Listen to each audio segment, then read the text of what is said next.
ನಮಸ್ಕಾರ ಸ್ನೇಹಿತರೆ. ಶೈಲಪುತ್ರಿ ದುರ್ಗೆಯು ದೇವಿಯ 9 ಅವತಾರಗಳಲ್ಲಿ ಮೊದಲನೇ ಅವತಾರ. ನವರಾತ್ರಿಗಳ ಮೊದಲನೇ ದಿನದಂದು ಈ ದೇವಿಯನ್ನು ಪೂಜಿಸಲಾಗುತ್ತದೆ. ಶೈಲ ಅಂದರೆ ಬೆಟ್ಟ. ಪರ್ವತರಾಜನಾದ ಹಿಮವಂತನಿಗೆ ಜನಿಸಿದ ಮಗಳಾದ್ದರಿಂದ ಈಕೆಗೆ ಶೈಲಪುತ್ರಿ ಎಂಬ ಹೆಸರು ಬಂತು. ಸತಿ, ಭವಾನಿ, ಪಾರ್ವತಿ, ಹೇಮಾವತಿ ಎಂಬ ಹೆಸರುಗಳಿಂದಲೂ ಈಕೆಯನ್ನು ಕರೆಯುತ್ತಾರೆ. ಶಿವನ ಮಡದಿ, ಗಣೇಶ ಹಾಗೂ ಸುಬ್ರಹ್ಮಣ್ಯರ ತಾಯಿಯಾದ ಪಾರ್ವತಿ ದೇವಿಯನ್ನೇ ಶೈಲಪುತ್ರಿ ಎಂದು ಕರೆಯುತ್ತಾರೆ. ಶೈಲಪುತ್ರಿಯು ತನ್ನ ತಲೆಯ ಮೇಲೆ ಅರ್ಧಚಂದ್ರನನ್ನು ಮುಡಿದುಕೊಂಡಿರುತ್ತಾಳೆ. ಅದೇ ರೀತಿ ಬಲಗೈಯಲ್ಲಿ ತ್ರಿಶೂಲ, ಎಡಗೈಯಲ್ಲಿ ತಾವರೆ ಹಿಡಿದುಕೊಂಡಿರುತ್ತಾಳೆ. ಈಕೆಯ ವಾಹನ ವೃಷಭ. ಹೆಸರಿನಲ್ಲಿ ಮಾತ್ರವಲ್ಲದೆ ವಾಹನ, ಆಯುಧದ ಸಮೇತ ಈಕೆ ಪಾರ್ವತಿ ದೇವಿಯನ್ನು ಹೋಲುತ್ತಾಳೆ. ದುರ್ಗಾದೇವಿಯ ಈ ಪ್ರಥಮ ಸ್ವರೂಪ ಭಕ್ತರಿಗೆ, ಸಿದ್ಧ ಪುರುಷರಿಗೆ ಸರ್ವ ಮಂಗಳವನ್ನು ಅನುಗ್ರಹಿಸುತ್ತದೆ.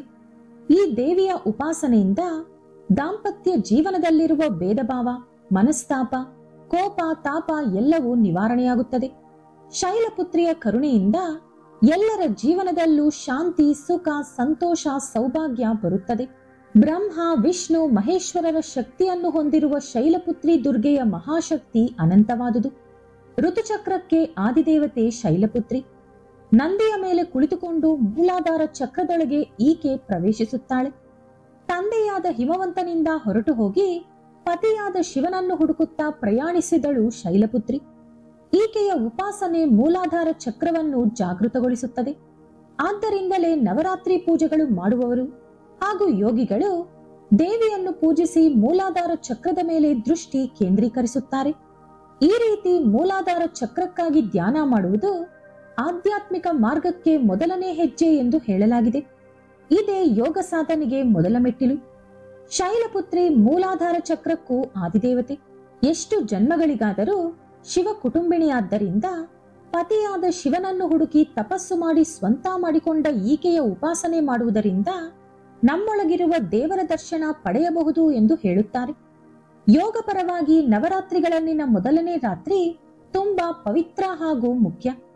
ಈ ರಾತ್ರಿ ಶೈಲಪುತ್ರಿ ದುರ್ಗೆಯನ್ನು ಪೂಜಿಸಿದರೆ ಪ್ರಕೃತಿ ಸ್ವರೂಪಿಣಿಯಾದ ದುರ್ಗಾದೇವಿಯನ್ನು ಸೇರಲು ಸುಲಭವಾಗುತ್ತದೆ ಎಂದು ಹೇಳುತ್ತಾರೆ. ಆಶ್ವಯುಜ ಶುಕ್ಲ ಪಾಡ್ಯಮಿ ದಿನದಂದು ಈ ದೇವಿಯನ್ನು ಪೂಜಿಸುವುದರಿಂದ ನಾವು ಮಾಡುವ ಉಪಾಸನೆ ಸಿದ್ಧಿಯಾಗುತ್ತದೆ. ಈಗ ಶೈಲಪುತ್ರಿ ದುರ್ಗೆಯ ಧ್ಯಾನ ಶ್ಲೋಕ ನೋಡೋಣ. ಈ ದೇವಿಯನ್ನು ಈ ಮಂತ್ರಗಳು ಹೇಳುತ್ತಾ ಪೂಜಿಸಬೇಕು. ಓಂ ದೇವಿ ಶೈಲಪುತ್ರಿ ನಮಃ. ವಂದೇ ವಾಂಛಿತ ಲಾಭಾಯ ಚಂದ್ರಾರ್ಧಕೃತ ಶೇಖರಾಂ ವೃಷರೂಢಾಂ ಶೂಲಾಧರಾಂ ಶೈಲಪುತ್ರೀಂ ಯಶಸ್ವಿನಿಂ. ಅಂದರೆ ವೃಷಭದ ಮೇಲೆ ಕುಳಿತುಕೊಂಡು ಕಿರೀಟ ಹಾಗೂ ಚಂದ್ರನನ್ನು ಧರಿಸಿ ಯಶಸ್ಸು ಹಾಗೂ ಭಕ್ತರ ಮನಸ್ಸಿನ ಕೋರಿಕೆಗಳನ್ನು ಈಡೇರಿಸುವ ಮಾತೆ ಶೈಲಪುತ್ರಿ ದುರ್ಗಾದೇವಿಗೆ ನನ್ನ ನಮಸ್ಕಾರಗಳನ್ನು ಅರ್ಪಿಸುತ್ತಿದ್ದೇನೆ ಎಂದು ಅರ್ಥ. ಈಗ ಈ ದೇವಿಯ ದೇವಾಲಯ ಎಲ್ಲಿದೆ ಎಂದು ನೋಡೋಣ. ಶೈಲಪುತ್ರಿಯ ದೇವಾಲಯ ಉತ್ತರ ಪ್ರದೇಶದ ವಾರಣಾಸಿಯಲ್ಲಿನ ಮರ್ಹಿಯಾ ಘಾಟ್ನಲ್ಲಿದೆ. ಬಲಗೈಯಲ್ಲಿ ತ್ರಿಶೂಲವನ್ನು, ಎಡಗೈಯಲ್ಲಿ ತಾವರೆಯನ್ನು ಹಿಡಿದುಕೊಂಡು ವೃಷಭ ವಾಹಿನಿಯಾಗಿ ಅವತರಿಸಿದ ಶೈಲಪುತ್ರಿಯನ್ನು ನೆನೆಸಿಕೊಂಡರು ಅಥವಾ ಆಕೆಯ ಹೆಸರನ್ನು ಕೇಳಿಸಿಕೊಂಡರೂ ಜೀವನದಲ್ಲಿ ವಿಜಯ ಪ್ರಾಪ್ತಿಯಾಗುತ್ತದೆ. ದುರ್ಗಾಮಾತೆಯ ಮೊದಲನೇ ಸ್ವರೂಪ ಶೈಲಪುತ್ರಿ ಹೆಸರಿನಿಂದ ಪ್ರಸಿದ್ಧಿಯಾಯಿತು. ಪರ್ವತರಾಜನಾದ ಹಿಮವಂತನ ಮನೆಯಲ್ಲಿ ಮಗಳಾಗಿ ಅವತರಿಸಿದ ಕಾರಣ ಆಕೆಗೆ ಶೈಲಪುತ್ರಿ ಎಂಬ ಹೆಸರು ಬಂತು. ವೃಷಭ ವಾಹನ ರೂಢಿಣಿಯಾದ ಈ ದೇವಿಯು ಬಲಗೈಯಲ್ಲಿ ತ್ರಿಶೂಲ, ಎಡಗೈಯಲ್ಲಿ ತಾವರೆ ಹಿಡಿದುಕೊಂಡು ಕಾಣಿಸುತ್ತಾಳೆ. ಈಕೆಯೇ ನವದುರ್ಗೆಯರಲ್ಲಿ ಮೊದಲನೇ ಅವತಾರ. ನವದುರ್ಗೆಯರಲ್ಲಿ ಮೊದಲನೇ ಅವತಾರವಾದ ಶೈಲಪುತ್ರಿಯ ಮಹಿಮೆಗಳು, ಶಕ್ತಿಗಳು ಅನಂತವಾದುದು. ಸಾಧುಗಳು ಈಕೆಯ ಉಪಾಸನೆ ಮಾಡಿ ಅವರ ಮನಸ್ಸು ಹಾಗೂ ಮೂಲಾಧಾರ ಚಕ್ರವನ್ನು ಜಾಗೃತಗೊಳಿಸುತ್ತಾರೆ. ಇದರಿಂದಲೇ ಅವರ ಯೋಗ ಸಾಧನೆ ಆರಂಭವಾಗುವುದು. ಈಗ ನಾವು ಶೈಲಪುತ್ರಿ ದುರ್ಗಾದೇವಿ ಯಾವ ರೀತಿ ಅವತರಿಸಿದಳು ಎಂಬುದರ ಬಗ್ಗೆ ತಿಳಿದುಕೊಳ್ಳೋಣ. ಪೂರ್ವ ಜನ್ಮದಲ್ಲಿ ಈಕೆಯು ದಕ್ಷ ಪ್ರಜಾಪತಿಯ ಮಗಳು. ಆ ಜನ್ಮದಲ್ಲಿ ಈಕೆಯ ಹೆಸರು ಸತಿ. ತಂದೆಗೆ ಇಷ್ಟವಿಲ್ಲದಿದ್ದರೂ ನಿತ್ಯ ಶಿವಕುಟುಂಬಿಣಿಯಾದ ಈ ದೇವಿಯು ಶಿವನನ್ನು ವಿವಾಹವಾದಳು. ಆ ಕೋಪ ಮನಸ್ಸಿನಲ್ಲಿಟ್ಟುಕೊಂಡ ದಕ್ಷ ಒಂದು ಮಹಾಯಜ್ಞವನ್ನು ಆಚರಿಸಿದರು. ದೇವತೆಗಳು ಅವರ ಯಜ್ಞ ಫಲವನ್ನು ಸ್ವೀಕರಿಸುವ ಸಲುವಾಗಿ ದಕ್ಷ ಪ್ರಜಾಪತಿ ಎಲ್ಲಾ ದೇವಾನುದೇವತೆಗಳನ್ನು ಯಜ್ಞಕ್ಕೆ ಆಹ್ವಾನಿಸಿದರು. ಆದರೆ ಪರಮೇಶ್ವರನನ್ನು ಮಾತ್ರ ಆ ಯಜ್ಞಕ್ಕೆ ಕರೆಯಲಿಲ್ಲ. ಆಕೆಯ ತಂದೆ ಒಂದು ಮಹಾಯಜ್ಞ ಮಾಡುತ್ತಿರುವ ವಿಷಯ ಸತೀದೇವಿಗೆ ತಿಳಿಯಿತು. ಆ ಯಜ್ಞವನ್ನು ನೋಡಲು ಸತೀದೇವಿಯ ಮನಸ್ಸು ಕಾತುರದಿಂದ ಕಾದಿತು. ಆಗ ಸತಿ ಆಕೆಯ ಕೋರಿಕೆಯನ್ನು ಪರಮೇಶ್ವರನಿಗೆ ಹೇಳಿದಳು. ಚೆನ್ನಾಗಿ ಯೋಚಿಸಿ ಪರಮೇಶ್ವರ, ದೇವಿ, ಕಾರಣ ಏನೇ ಆಗಿದ್ದರೂ ನಿನ್ನ ತಂದೆ ನಮ್ಮ ಮೇಲೆ ಕೋಪದಲ್ಲಿದ್ದಾರೆ. ಅವರು ಆ ಯಜ್ಞಕ್ಕೆ ಎಲ್ಲಾ ದೇವತೆಗಳನ್ನು ಆಹ್ವಾನಿಸಿದ್ದಾರೆ. ಅವರಿಗೆ ಯಜ್ಞ ಫಲವನ್ನು ಕೂಡ ಕೊಡುತ್ತಿದ್ದಾರೆ. ಆದರೆ ಉದ್ದೇಶಪೂರ್ವಕವಾಗಿಯೇ ನಮ್ಮನ್ನು ಕರೆಯಲಿಲ್ಲ.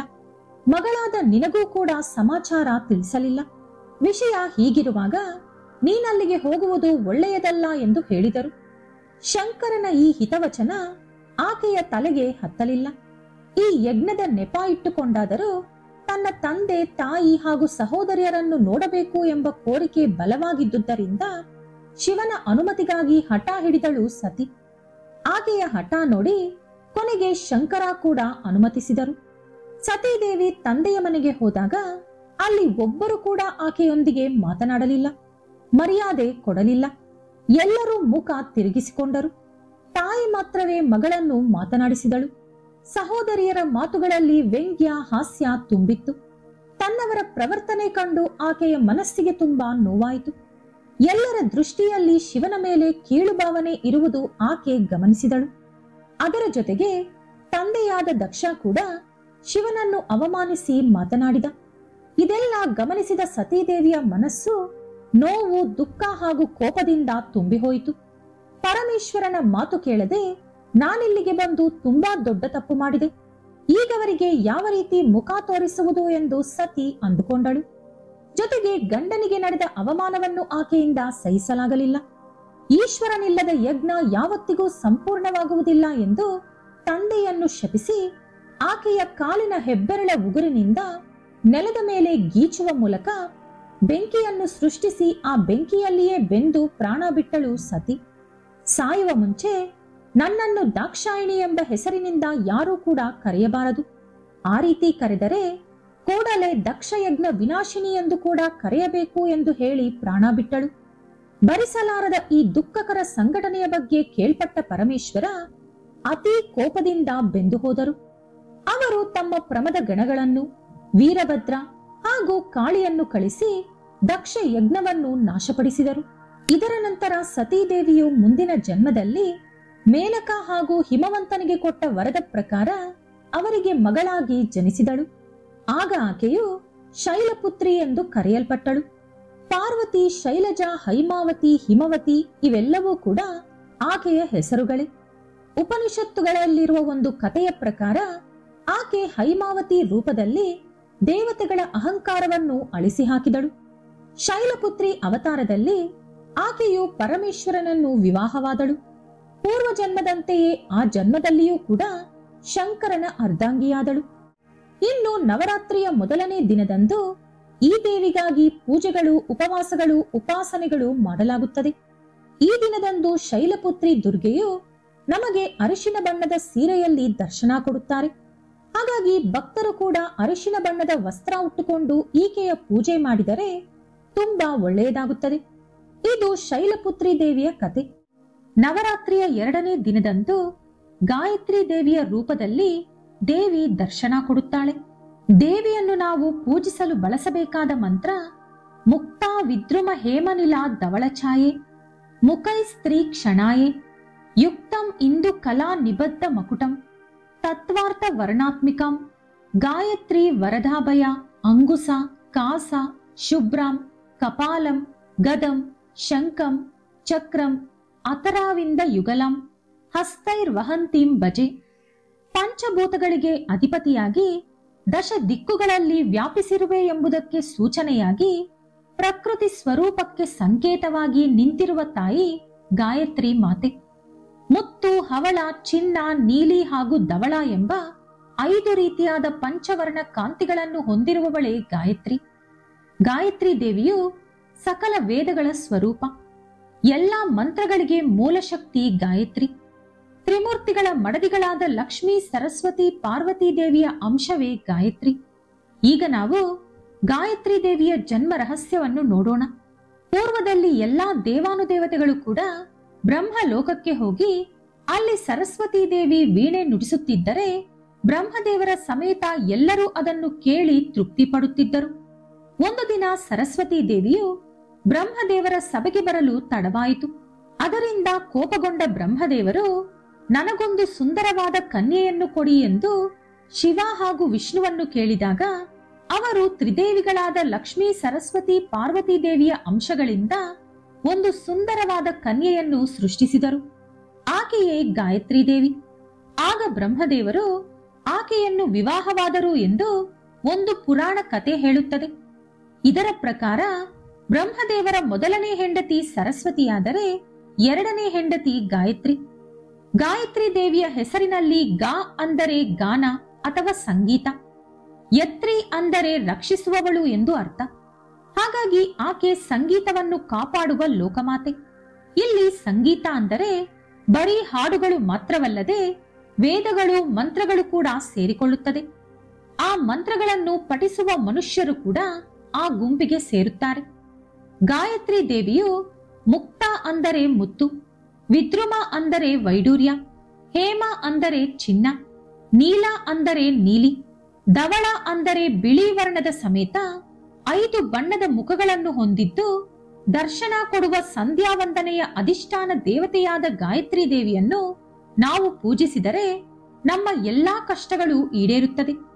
ದೇವಿಯ 5 ಮುಖಗಳಲ್ಲಿ ಒಂದು ಗಾಯತ್ರಿ ದೇವಿಯಾದರೆ ಉಳಿದ 4 ಮುಖಗಳು ಚತುರ್ವೇದಗಳನ್ನು ಅಂದರೆ 4 ವೇದಗಳಾದ ಋಗ್ವೇದ, ಸಾಮವೇದ, ಯಜುರ್ವೇದ ಹಾಗೂ ಅಥರ್ವಣ ವೇದವನ್ನು ಸೂಚಿಸುತ್ತದೆ. ಹಾಗಾಗಿ ಗಾಯತ್ರಿ ದೇವಿಯು ವೇದ ಮಾತೆಯೆಂದು ಕರೆಯಲ್ಪಡುತ್ತಾಳೆ. ಆಕೆಯ 5 ಮುಖಗಳಿಗೆ ಸಮಾನವಾಗಿ 10 ಕೈಗಳನ್ನು ಹೊಂದಿದ್ದು ಅವುಗಳಲ್ಲಿ ಬ್ರಹ್ಮ, ವಿಷ್ಣು, ಮಹೇಶ್ವರರ ಆಯುಧಗಳಾದ ಶಂಖ, ಚಕ್ರ, ಗದೆ, ಪಾಶ, ಅಂಕುಶ, ಕಶ, ತಾವರೆ, ಕಮಂಡಲ, ಜಪಮಾಲೆ ಮುಂತಾದ ಆಯುಧಗಳನ್ನು ಹಿಡಿದಿರುತ್ತಾಳೆ. ದೇವಿಯ ಮುಖದಲ್ಲಿ ಅಗ್ನಿ, ಶಿರಸ್ಸಿನಲ್ಲಿ ಬ್ರಹ್ಮದೇವರು, ಹೃದಯದಲ್ಲಿ ಮಹಾವಿಷ್ಣು, 3ನೇ ಕಣ್ಣಿನಲ್ಲಿ ಪರಮೇಶ್ವರ ವಾಸವಿರುತ್ತಾರೆ.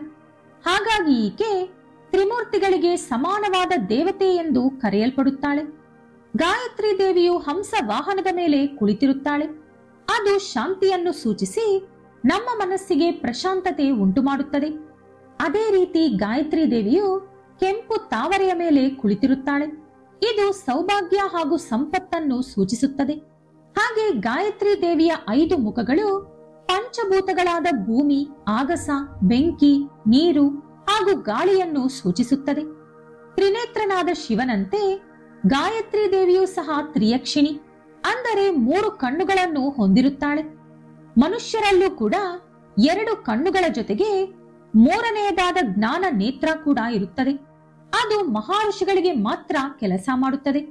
ನಾವದನ್ನು ಜಾಗೃತಗೊಳಿಸಬೇಕು ಅಂದರೆ ಮೊದಲು ನಮ್ಮಲ್ಲಿರುವಂತಹ ಎಲ್ಲಾ ಚಕ್ರಗಳನ್ನು ಎಚ್ಚರಗೊಳಿಸಬೇಕು. ಸೂರ್ಯನನ್ನು ಹಾಗೂ ಸೂರ್ಯನ ಕಾಂತಿಯನ್ನು ಆರಾಧಿಸುವ ಗಾಯತ್ರಿ ಮಂತ್ರವು ಬ್ರಹ್ಮ ಋಷಿ ವಿಶ್ವಾಮಿತ್ರರು ಮನುಕುಲಕ್ಕೆ ಕೊಟ್ಟಿರುವಂತಹ ಬಹುಮಾನ.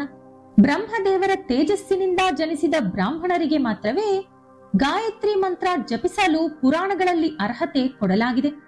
ಗಾಯತ್ರಿ ಮಂತ್ರವನ್ನು ಎಲ್ಲೂ ಕೂಡ ಬರೆಯಬಾರದು, ಎಲ್ಲರಿಗೂ ಕೇಳಿಸುವಂತೆ ಜೋರಾಗಿ ಓದಬಾರದು, ಮನಸ್ಸಿನಲ್ಲಿ ಮಾತ್ರವೇ ಜಪ ಮಾಡಬೇಕು. ಆದ್ದರಿಂದಲೇ ಉಪನಯನದ ಸಮಯದಲ್ಲೂ ಕೂಡ ಅರ್ಚಕರು ಗಾಯತ್ರಿ ಮಂತ್ರವನ್ನು ಉಪದೇಶಿಸುವಾಗ ಒಂದು ಬಟ್ಟೆಯನ್ನು ತಲೆಯ ಮೇಲೆ ಇಬ್ಬರು ಹಾಕಿಕೊಂಡು ಕಿವಿಯಲ್ಲಿ ಮಾತ್ರವೇ ಮಂತ್ರೋಪದೇಶ ಮಾಡುತ್ತಾರೆ. ಮೊದಲಿಗೆ ಮಂತ್ರ ಅನ್ನುವ ಪದದ ಅರ್ಥವೇ ರಹಸ್ಯ. ಆದಿಶಂಕರಾಚಾರ್ಯರು ಗಾಯತ್ರಿ ದೇವಿಯನ್ನು ಅನಂತ ಶಕ್ತಿ ಸ್ವರೂಪಿಣಿ ಎಂದು ಕರೆದಿದ್ದಾರೆ. ಬೆಳಗಿನ ಜಾವದಲ್ಲಿ ಗಾಯತ್ರಿಯಾಗಿ, ಮಧ್ಯಾಹ್ನ ಸಾವಿತ್ರಿಯಾಗಿ, ಸಂಜೆ ಸರಸ್ವತಿಯಾಗಿ ದೇವಿ ಉಪಾಸಕರಿಂದ ಪೂಜೆ ಪಡೆಯುತ್ತಾಳೆ.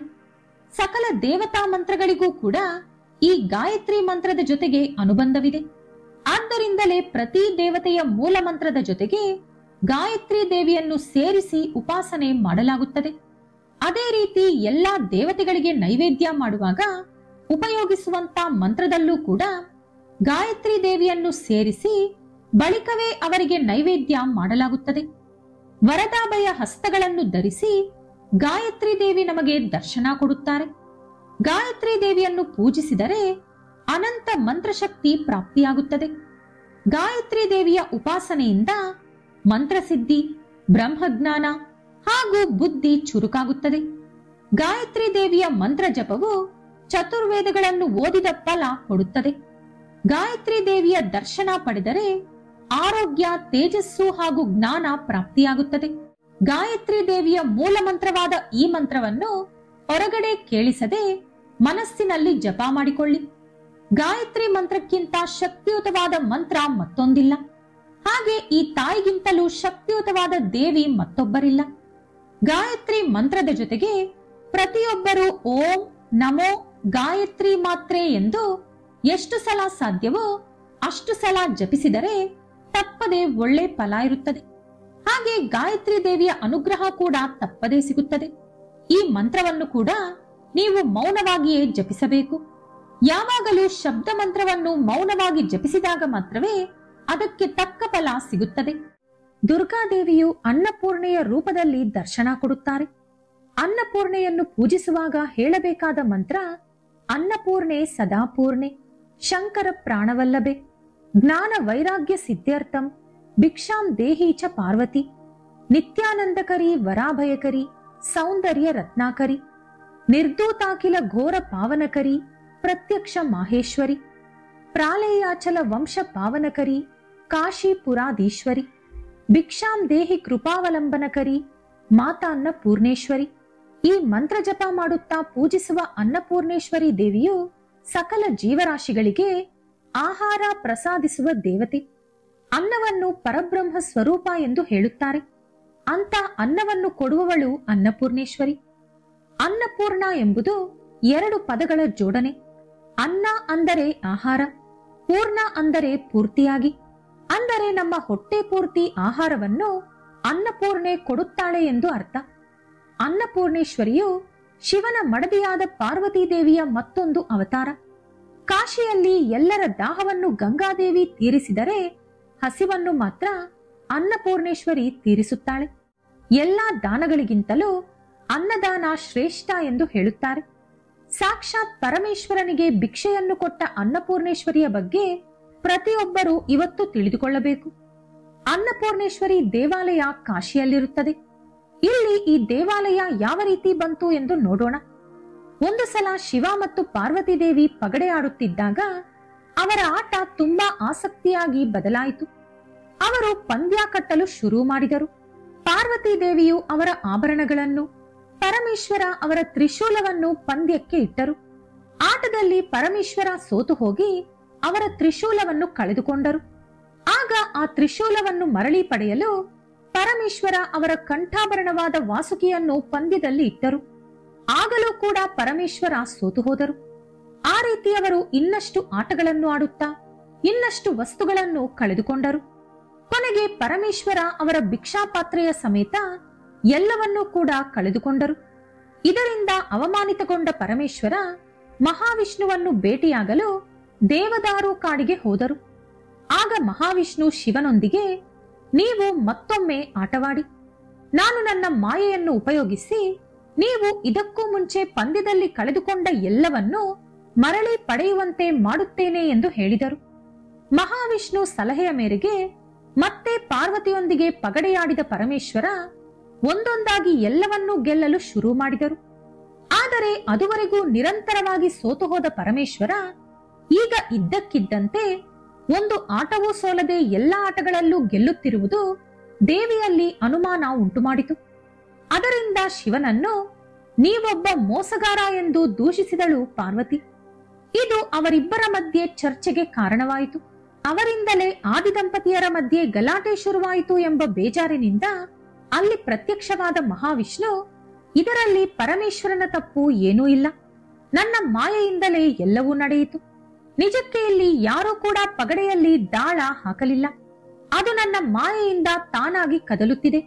ನೀವಿಬ್ಬರು ಆಟವಾಡುತ್ತಿದ್ದೀರಿ ಅನ್ನುವ ಭ್ರಮೆಯಲ್ಲಿದ್ದೀರಿ ಎಂದು ಹೇಳಿದರು.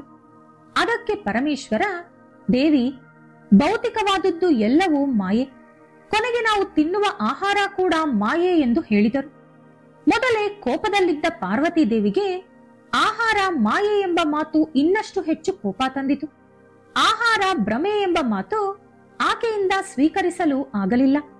ಆಹಾರವನ್ನು ಭ್ರಮೆ ಅಥವಾ ಮಾಯೆ ಎಂದು ಕರೆದರೆ ಆಹಾರ ಕೊಡುವ ನಾನು ಕೂಡ ಭ್ರಮೆ ಅಥವಾ ಮಾಯೆ ಆಗುತ್ತೇನೆ. ಹಾಗಾದರೆ ಇದುವರೆಗೂ ಪರಮೇಶ್ವರ ನನ್ನನ್ನು ಮಾಯೆಯಂತೆ ನೋಡುತ್ತಿದ್ದಾರೆ ಅಂದುಕೊಂಡ ಪಾರ್ವತಿ ದೇವಿ ಶಿವ ಹಾಗೂ ಪ್ರಪಂಚಕ್ಕೆ ಅವರ ಬೆಲೆಯನ್ನು, ಹಾಗೆ ಆಹಾರ ಇಲ್ಲದೆ ಜೀವಿಗಳು ಯಾವ ರೀತಿ ಬದುಕುತ್ತಾರೆ ಎಂದು ಶಿವನಿಗೆ ತೋರಿಸುವ ಸಲುವಾಗಿ ಪಾರ್ವತಿ ದೇವಿ ಅಲ್ಲಿಂದ ಮಾಯವಾದರು. ದೇವಿ ಮಾಯವಾದ ಕೂಡಲೇ ಪ್ರಕೃತಿಯೆಲ್ಲವೂ ಒಂದು ಕ್ಷಣ ನಿಂತು ಹೋಯಿತು. ಋತುಗಳು ನಿಂತು ಹೋದವು. ಎಲ್ಲವೂ ನಿರ್ಮಾನುಷವಾಗಿ ಬದಲಾಯಿತು. ಭೂಮಿಗಳಲ್ಲಿ ಸಾರಾಂಶ ಇಲ್ಲವಾಯಿತು. ಇದು ತೀವ್ರವಾದ ಬರ ತಂದಿತು. ದೇವರುಗಳು, ಮನುಷ್ಯರು ಮತ್ತು ರಾಕ್ಷಸರು ಎಲ್ಲರೂ ಆಹಾರಕ್ಕಾಗಿ ಪರದಾಡುತ್ತಾ ದೇವಿಗಾಗಿ ಪ್ರಾರ್ಥನೆಗಳು, ತಪಸ್ಸುಗಳು, ಹೋಮಗಳು ಶುರು ಮಾಡಿದರು.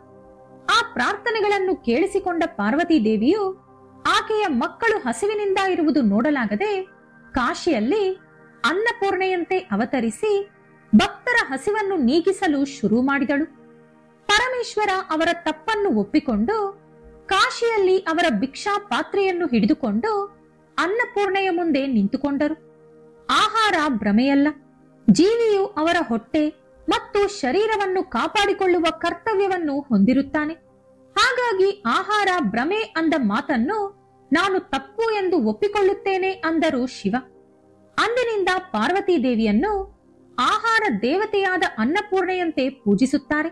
ಅಂದಿನಿಂದ ಯಾರಾದರೂ ಪವಿತ್ರವಾದ ಮನಸ್ಸಿನಿಂದ ಆಹಾರ ತಯಾರಿಸಿದರೆ ಅಥವಾ ಅನ್ನದಾನ ಮಾಡಿದರೆ ಅನ್ನಪೂರ್ಣೇಶ್ವರಿ ತಯಾರಿಸಿದಷ್ಟು ಪವಿತ್ರವಾಗಿ ಬದಲಾಗುತ್ತದೆ ಎಂದು ಭಕ್ತರು ನಂಬುತ್ತಾರೆ.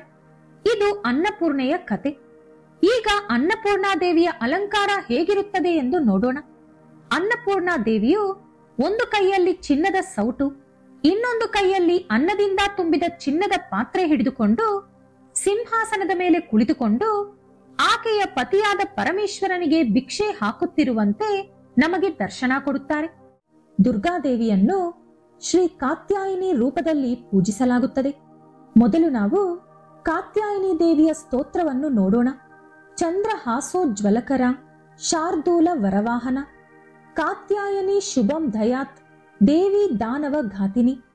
ಕಾತ್ಯಾಯಿನಿ ದೇವಿಯು ಸಿಂಹ ವಾಹನದ ಮೇಲೆ ಕುಳಿತುಕೊಂಡು ಕೈಯಲ್ಲಿ ಖಡ್ಗ ಹಿಡಿದುಕೊಂಡು ರಾಕ್ಷಸತ್ವವನ್ನು ನಾಶಪಡಿಸುವ ಜಗತ್ ರಕ್ಷಿಣಿಯಂತೆ ನಮಗೆ ಕಾಣಿಸಿಕೊಳ್ಳುತ್ತಾಳೆ. ಬೀಜಾಕ್ಷರಗಳ ಮಧ್ಯೆ ಮಹಾಮಂತ್ರ ಸ್ವರೂಪಿಣಿಯಾಗಿ ದುರ್ಗಾದೇವಿಯ ಅಂಶವಾದ ಕಾತ್ಯಾಯಿನಿ ದೇವಿಯು ಪೂಜೆಗಳನ್ನು ಸ್ವೀಕರಿಸುತ್ತಾಳೆ.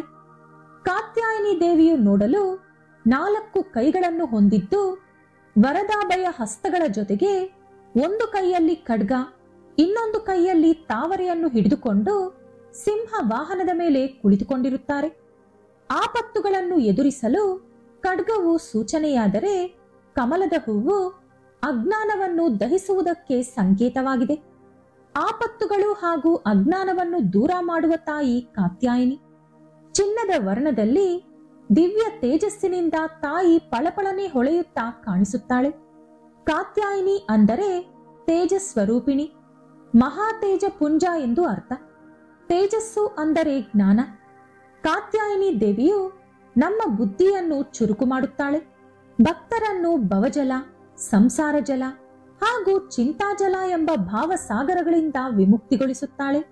ಧರ್ಮಾರ್ಥ ಕಾಮ ಮೋಕ್ಷಗಳಿಗೆ ಕಾತ್ಯಾಯಿನಿ ಆದಿದೇವತೆ. ಮಹಿಷಾಸುರ ಸಂಹಾರದಲ್ಲಿ ಕಾತ್ಯಾಯಿನಿ ದೇವಿಯು ಸಿಂಹದ ಮೇಲೆ ಕುಳಿತುಕೊಂಡು ಯುದ್ಧ ಮಾಡುವ ಮೂಲಕ ದುರ್ಗಾದೇವಿಗೆ ಸಹಾಯ ಮಾಡಿರುವಂತೆ ಸ್ಕಂದ ಪುರಾಣ ಹೇಳುತ್ತಿದೆ. ಯೋಗಶಾಸ್ತ್ರದ ಪ್ರಕಾರ ಆಜ್ಞಾಚಕ್ರಕ್ಕೆ ಅಧಿಷ್ಠಾನ ದೇವತೆ ಕಾತ್ಯಾಯಿನಿ.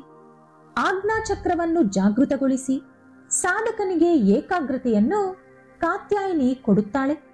ಈ ದೇವಿಯನ್ನು ಪೂಜಿಸಿದರೆ ಸಕಲ ಶುಭವೂ ನಡೆಯುತ್ತದೆ. ವಿದ್ಯಾರ್ಥಿಗಳು ಕಾತ್ಯಾಯಿನಿಯನ್ನು ಪೂಜಿಸುವುದರಿಂದ ತಿಳುವಳಿಕೆ ಹೆಚ್ಚಾಗುತ್ತದೆ. ಹಾಗೆ ಅವಿವಾಹಿತರು ಕಾತ್ಯಾಯಿನಿಯನ್ನು ಪೂಜಿಸಿದರೆ ಬೇಗನೆ ಮದುವೆಯಾಗುತ್ತದೆ. ಅಂತಹ ಕಾತ್ಯಾಯಿನಿ ದೇವಿಯ ವ್ರತವನ್ನು ಮಾರ್ಗಶಿರ ಮಾಸದಲ್ಲಿ ಅಥವಾ ಯಾವುದಾದರೂ ಶುಭಪ್ರದವಾದ ತಿಂಗಳಿನಲ್ಲಿ ಮಾಡಬಹುದು.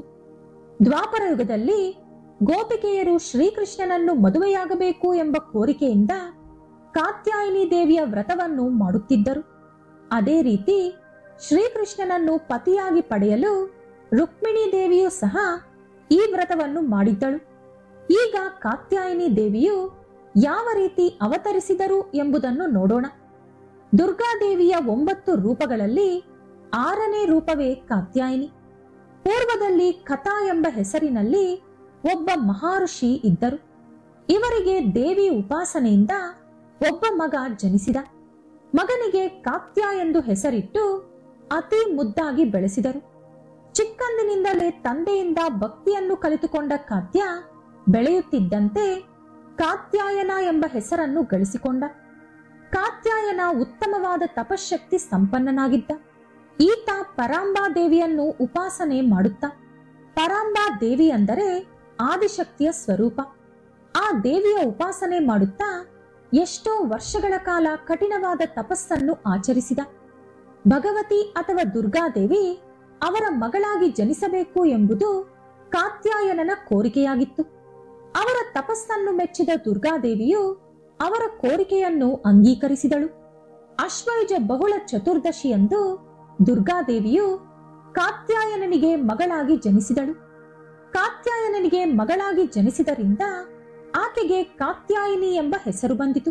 ಈಕೆ ಆಶ್ವಯುಜ ಶುಕ್ಲ ಸಪ್ತಮಿ, ಅಷ್ಟಮಿ, ನವಮಿ ತಿಥಿಗಳಲ್ಲಿ ಕಾತ್ಯಾಯನ ಮಹಾಋಷಿಯ ಪೂಜೆಗಳನ್ನು ಸ್ವೀಕರಿಸಿ ವಿಜಯದಶಮಿಯಂದು ಮಹಿಷಾಸುರನ ಸಂಹಾರದಲ್ಲಿ ಸಹಾಯ ಮಾಡಿದರು. ಇನ್ನೊಂದು ಕಥೆಯ ಪ್ರಕಾರ ಮಹಿಷಾಸುರ ಎಂಬ ರಾಕ್ಷಸನ ಕಾರಣದಿಂದ ಭೂಲೋಕವು ಚಿತ್ರಹಿಂಸೆ ಅನುಭವಿಸುತ್ತಿತ್ತು. ಆ ಮಹಿಷಾಸುರನನ್ನು ಸಂಹರಿಸಲು ಮುಕ್ಕೋಟಿ ದೇವತೆಗಳು ಹಾಗೂ ತ್ರಿಮೂರ್ತಿಗಳು ಅವರವರ ತೇಜಸ್ಸನ್ನು ಉಪಯೋಗಿಸಿ ಒಂದು ದೇವಿಯನ್ನು ಸೃಷ್ಟಿಸಿದರು. ಮೊಟ್ಟ ಮೊದಲು ಕಾತ್ಯಾಯನ ಮಹಾಋಷಿಯೇ ಆಕೆಯನ್ನು ಪೂಜಿಸಿದ್ದು. ಆದ್ದರಿಂದಲೇ ಆಕೆಯು ಕಾತ್ಯಾಯಿನಿ ಎಂಬ ಹೆಸರಿನಿಂದ ಪ್ರಸಿದ್ಧಿಯಾದಳು. ಆ ರೀತಿ ಕಾತ್ಯಾಯಿನಿ ದೇವಿಗೆ ಶಕ್ತಿಯನ್ನು ಕೊಟ್ಟು ಲೋಕ ಕಲ್ಯಾಣ ಮಾಡಲಾಯಿತು. ಈಕೆಯ ಕಥೆಯು ದುಷ್ಟತನದ ವಿರುದ್ಧ ಧರ್ಮವನ್ನು ಸೂಚಿಸುತ್ತದೆ. ಈಕೆಗೆ ಅಪಾರವಾದ ಬಲ, ಧೈರ್ಯ ಹಾಗೂ ನಕಾರಾತ್ಮಕ ಅಥವಾ ದುಷ್ಟಶಕ್ತಿಯನ್ನು ನಾಶಗೊಳಿಸುವ ಶಕ್ತಿ ಇದೆ. ಈಕೆಯನ್ನು ಮುಖ್ಯವಾಗಿ ಅವಿವಾಹಿತ ಸ್ತ್ರೀ ಅಥವಾ ಪುರುಷರು ಒಳ್ಳೆಯ ಸಂಗಾತಿಯನ್ನು ಪಡೆಯುವುದಕ್ಕಾಗಿ ಪೂಜಿಸುತ್ತಾರೆ. ಅನೇಕ ರಾಕ್ಷಸರನ್ನು ಸಂಹರಿಸಿದ ಕಾತ್ಯಾಯಿನಿ ದೇವಿಯು ಭಕ್ತರ ಪಾಲಿಗೆ ಕಲ್ಪವಲ್ಲಿಯಾಗಿದ್ದಾಳೆ. ಕಾತ್ಯಾಯಿನಿಯ ಉಪಾಸನೆಯಿಂದ ರೋಗ, ಭಯ, ಶೋಕ, ಸಂತಾಪ ಮುಂತಾದವು ಶಾಶ್ವತವಾಗಿ ನಾಶವಾಗುತ್ತದೆ. ಆಯಸ್ಸು, ಆರೋಗ್ಯ, ಐಶ್ವರ್ಯದ ಜೊತೆಗೆ ಸುಖ, ಸಂತೋಷ ಪ್ರಾಪ್ತಿಯಾಗುತ್ತದೆ. ಜನ್ಮ ಜನ್ಮಾಂತರದ ಪಾಪಗಳು ನಶಿಸಲು ಈ ದೇವಿಯ ಉಪಾಸನೆಗಿಂತಲೂ ಸುಲಭವಾದ ಮಾರ್ಗ ಮತ್ತೊಂದಿಲ್ಲ. ಇನ್ನು ಕಾತ್ಯಾಯಿನಿ ದೇವಿಯನ್ನು ಪ್ರಾರ್ಥಿಸಲು ನಾವು ಬಳಸಬೇಕಾದ ಮಂತ್ರಗಳು: ಓಂ ಶ್ರೀ ಕಾತ್ಯಾಯಿನಿ ದೇವಿಯೇ ನಮಃ, ಓಂ ದೇವಿ ಕಾತ್ಯಾಯಿನಿಯೇ ನಮಃ. ಇನ್ನು ಅವಿವಾಹಿತರು ಒಳ್ಳೆ ಸಂಗಾತಿಗಾಗಿ ಈ ಮಂತ್ರವನ್ನು ಜಪಿಸಬೇಕು. ಕಾತ್ಯಾಯಿನಿ ಮಹಾಮಾಯೆ, ಮಹಾಯೋಗಿನ್ಯಾದೀಶ್ವರಿ, ನಂದಗೋಪಸುತಂ ದೇವೀಪತಿಂ ಮೇ ಕುರುತೆ ನಮಃ.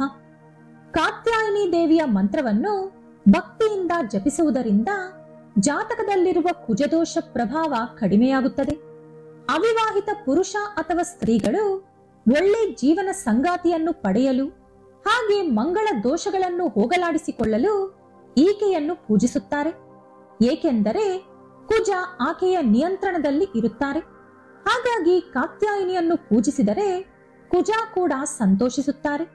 ಇನ್ನು ಸ್ವಯಂವರ ಪಾರ್ವತಿ ಮೂಲಮಂತ್ರ ಇದು. ನಿಮ್ಮ ವಿವಾಹ ಜೀವನ ಸಂತೋಷವಾಗಿರುವುದಕ್ಕಾಗಿ ಈ ಮಂತ್ರವನ್ನು ಜಪಿಸಬೇಕು.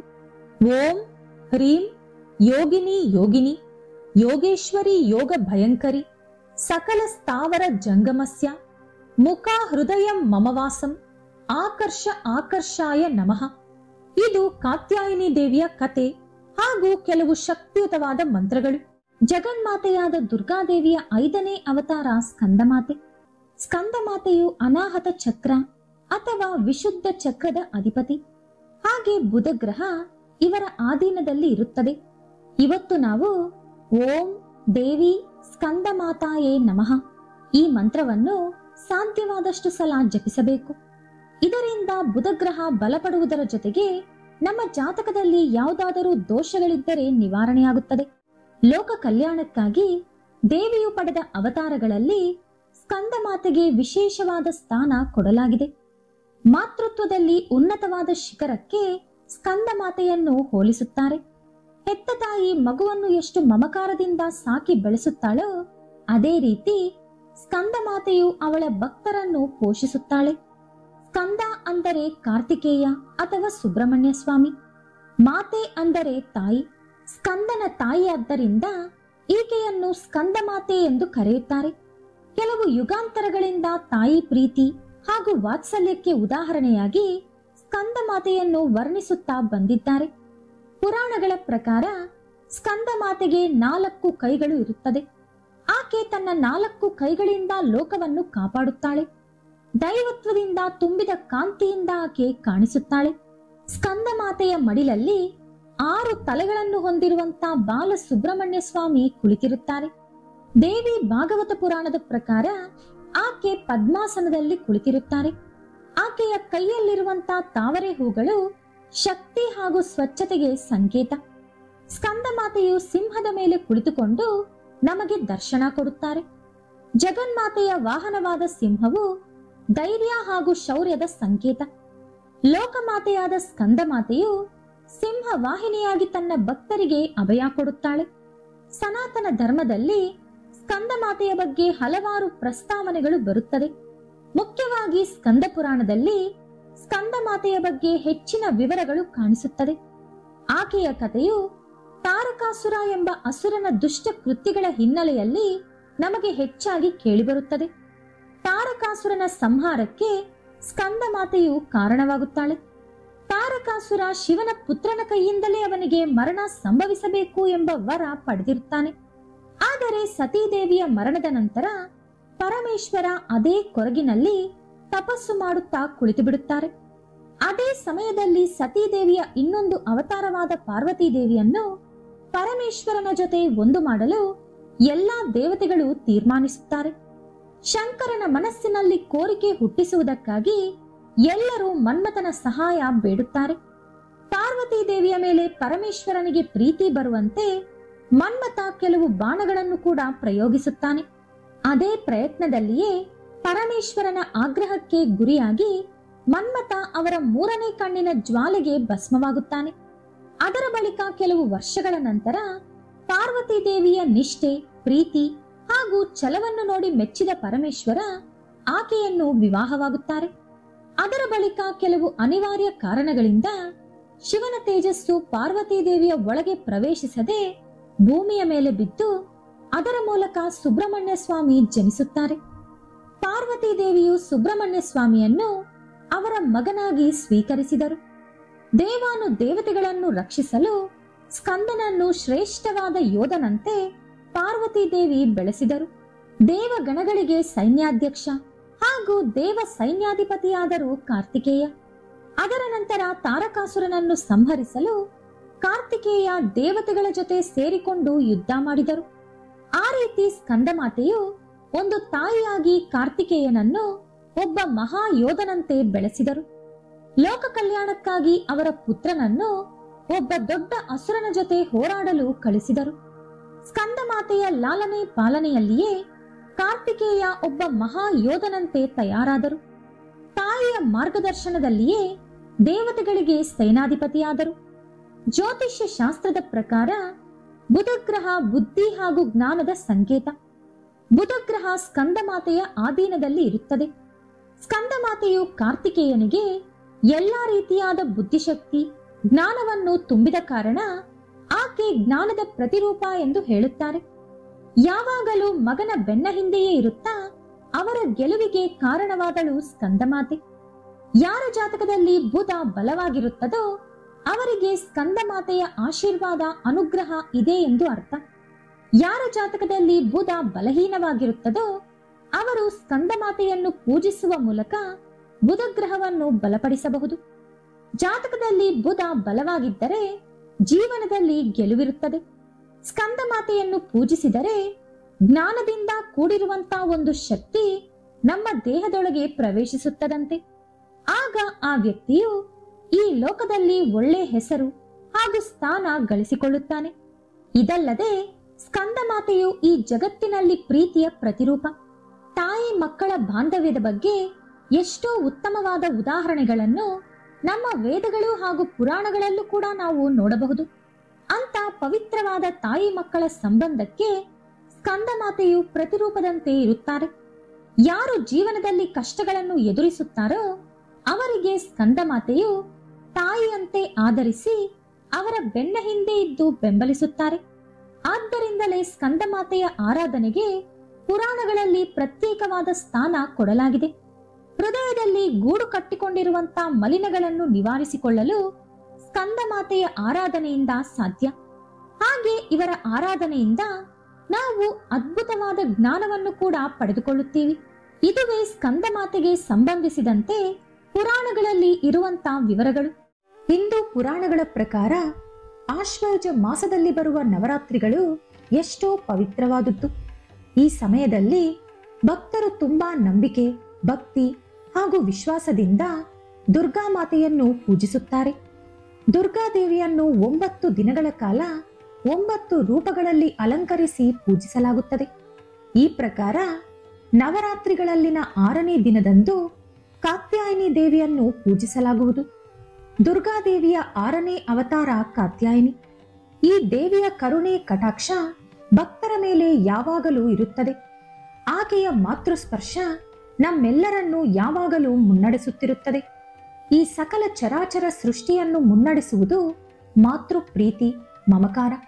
ಅದು ದೇವಿಯ ಕಣ್ಣಿನಲ್ಲಿ ನಮಗೆ ಸದಾ ಕಾಣಿಸುತ್ತದೆ. ಆಕೆಯ ಕಥೆಯು ಯುಗ ಯುಗಾಂತರಗಳಿಂದ ಸ್ಮರಣೀಯವಾಗಿದೆ.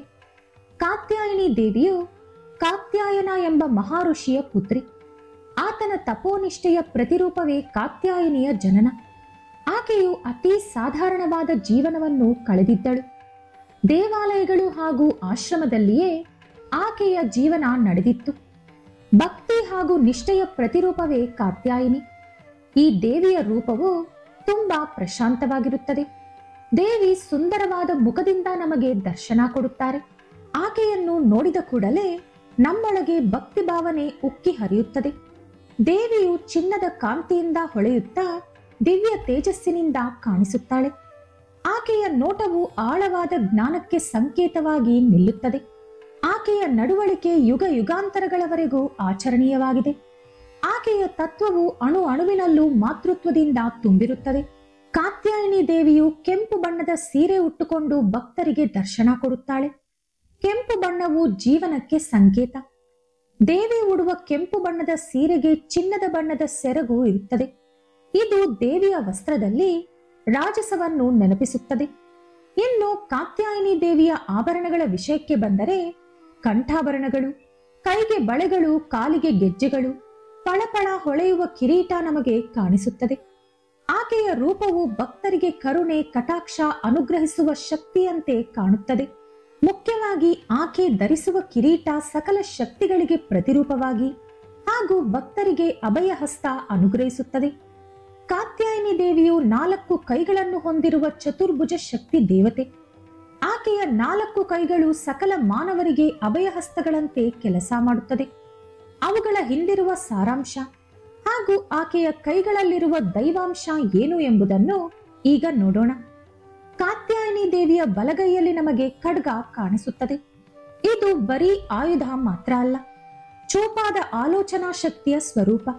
ಎಂತಹ ಬಲವಾದ ಶಕ್ತಿಯಾದರೂ ನಮ್ಮನ್ನು ಎದುರಿಸಿದಾಗ ಅದನ್ನು ಚೂಪಾದ ಆಯುಧದಿಂದಲೇ ಎದುರಿಸಬೇಕಾಗುತ್ತದೆ.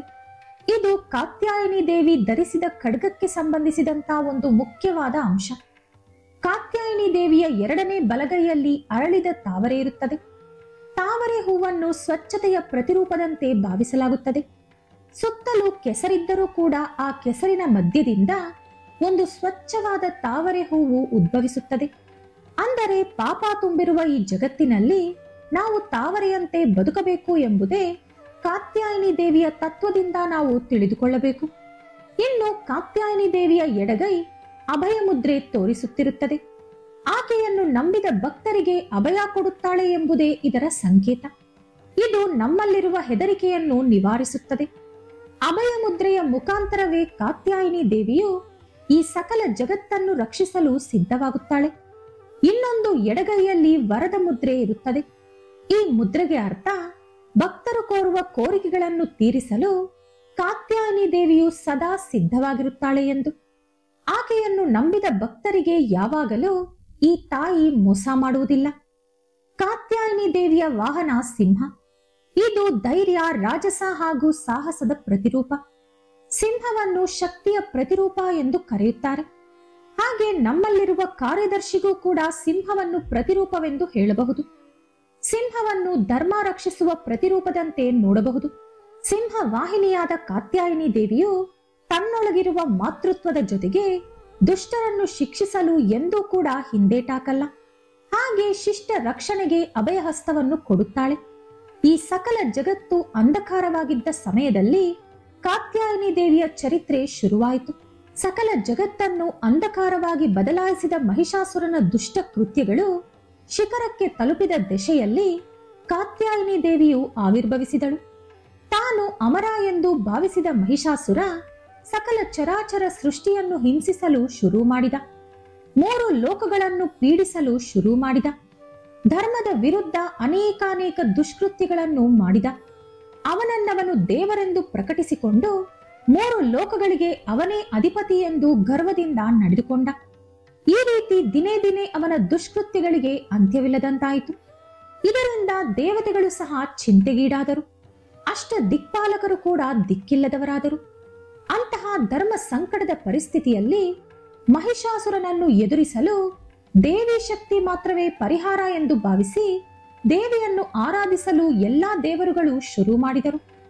ಆ ಮಹಾಶಕ್ತಿಯಿಂದ ಉದ್ಭವಿಸಿದ ಸ್ವರೂಪವೇ ಮಹಿಷಾಸುರನ ದುಷ್ಕೃತ್ಯಗಳಿಗೆ ಅಂತ್ಯ ಹಾಡಿದಳು. ಸಕಲ ದೇವತೆಗಳನ್ನು ಕಾಪಾಡುವುದಕ್ಕಾಗಿ ಆ ಶಕ್ತಿ ಸ್ವರೂಪಿಣಿ ಕಾತ್ಯಾಯಿನಿಯಂತೆ ಅವತರಿಸಿದಳು. ಕಾತ್ಯಾಯಿನಿ ದೇವಿಯ ನಾಮಕರಣದ ಹಿಂದೆ ಋಷಿ ಕಾತ್ಯಾಯನ ಒಂದು ರೀತಿಯಲ್ಲಿ ಕಾರಣವೆಂದು ಹೇಳಬಹುದು. ಕಾತ್ಯಾಯನ ಋಷಿಯು ಅವರ ಮಗಳಾಗಿ ಮಹಾಶಕ್ತಿ ಜನಿಸಬೇಕು ಎಂದು ಬೇಡಿಕೊಂಡರು. ಅವರ ಕೋರಿಕೆಯ ಮೇರೆಗೆ ಕಾತ್ಯಾಯಿನಿ ದೇವಿಯು ಸಕಲ ಶಕ್ತಿ ಸ್ವರೂಪಿಣಿಯಂತೆ ಅವತರಿಸಿ ಕಾತ್ಯಾಯನನ ಕುಮಾರಿಯಂತೆ ಈ ಲೋಕಕ್ಕೆ ಪರಿಚಯವಾದಳು. ಮಹಾಶಕ್ತಿಯು ಕಾತ್ಯಾಯಿನಿಯಾಗಿ ಅವತರಿಸಿ ದುಷ್ಟರನ್ನು ಶಿಕ್ಷಿಸಿ ಶಿಷ್ಟರನ್ನು ರಕ್ಷಿಸಿದಳು. ಆಕೆ ಮಹಾಶಕ್ತಿ ಸ್ವರೂಪದ ಜೊತೆಗೆ ಸಕಲ ಆಯುಧಗಳೊಂದಿಗೆ ದುಷ್ಟ ಮಹಿಷಾಸುರನನ್ನು ಎದುರಿಸಲು ಎಲ್ಲಾ ರೀತಿಯಲ್ಲೂ ತನ್ನನ್ನು ತಾನು ಸಿದ್ಧಪಡಿಸಿಕೊಂಡಳು. ಮಹಿಷಾಸುರನನ್ನು ಎದುರಿಸುವ ಮೂಲಕ ಕಾತ್ಯಾಯಿನಿ ದೇವಿಯು ಲೋಕ ಕಲ್ಯಾಣಕ್ಕೆ ಶ್ರೀಕಾರ ಹಾಕಿದಳು. ಇದು 2 ಶಕ್ತಿಗಳ ಮಧ್ಯೆ ನಡೆದ ಸಂಘರ್ಷಣೆ ಅಲ್ಲ, ಒಳ್ಳೆಯದು ಹಾಗೂ ಕೆಟ್ಟದ್ದರ ನಡುವೆ ನಡೆದಂತ ಒಂದು ಯುದ್ಧ. ಧರ್ಮ ಹಾಗೂ ಅಧರ್ಮದ ಮಧ್ಯೆ ನಡೆದ ಸಂಘರ್ಷಣೆ. ಕಾಲವೂ ಸಹ ನಿಂತು ಹೋದ ರೀತಿಯಲ್ಲಿ ಆ ಯುದ್ಧ ನಡೆದಿತ್ತು. ಕೆಲವು ಹಗಲುಗಳು ರಾತ್ರಿಗಳು ಕಳೆದು ಹೋದವು. ಸಕಲ ಸೃಷ್ಟಿಯು ಕಾತ್ಯಾಯಿನಿ ದೇವಿಯ ಪ್ರಳಯ ತಾಂಡವವನ್ನು ವಿಲಯ ತಾಂಡವವನ್ನು ಕಣ್ಣಾರೆ ನೋಡಿದವು.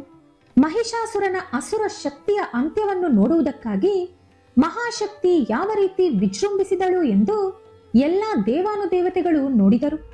ಮಹಿಷಾಸುರನ ಬುದ್ಧಿಬಲ, ದುಷ್ಟ ಕುತಂತ್ರಗಳು, ಚತುರಂಗ ನೀತಿಗಳು ಇದೆಲ್ಲವನ್ನು ಮಹಾಶಕ್ತಿ ಎದುರಿಸಿ ಆ ಅಸುರನನ್ನು ಅಶಕ್ತನನ್ನಾಗಿ ಮಾಡಿದಳು.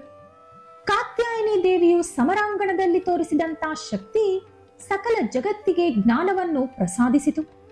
ಎಂತಹ ಪರಿಸ್ಥಿತಿಗಳು ಬಂದರು, ಎಂತಹ ಶಕ್ತಿಯನ್ನು ಎದುರಿಸಿದರೂ ಬುದ್ಧಿ, ಜ್ಞಾನ, ಶಕ್ತಿ, ಯುಕ್ತಿ ಇದ್ದಾಗ ಮಾತ್ರವೇ ವಿಷಯ ನಡೆಯುತ್ತದೆ ಎಂದು ಕಾತ್ಯಾಯಿನಿ ದೇವಿಯ ವೀರತ್ವ ನಮಗೆ ಬೋಧಿಸುತ್ತದೆ.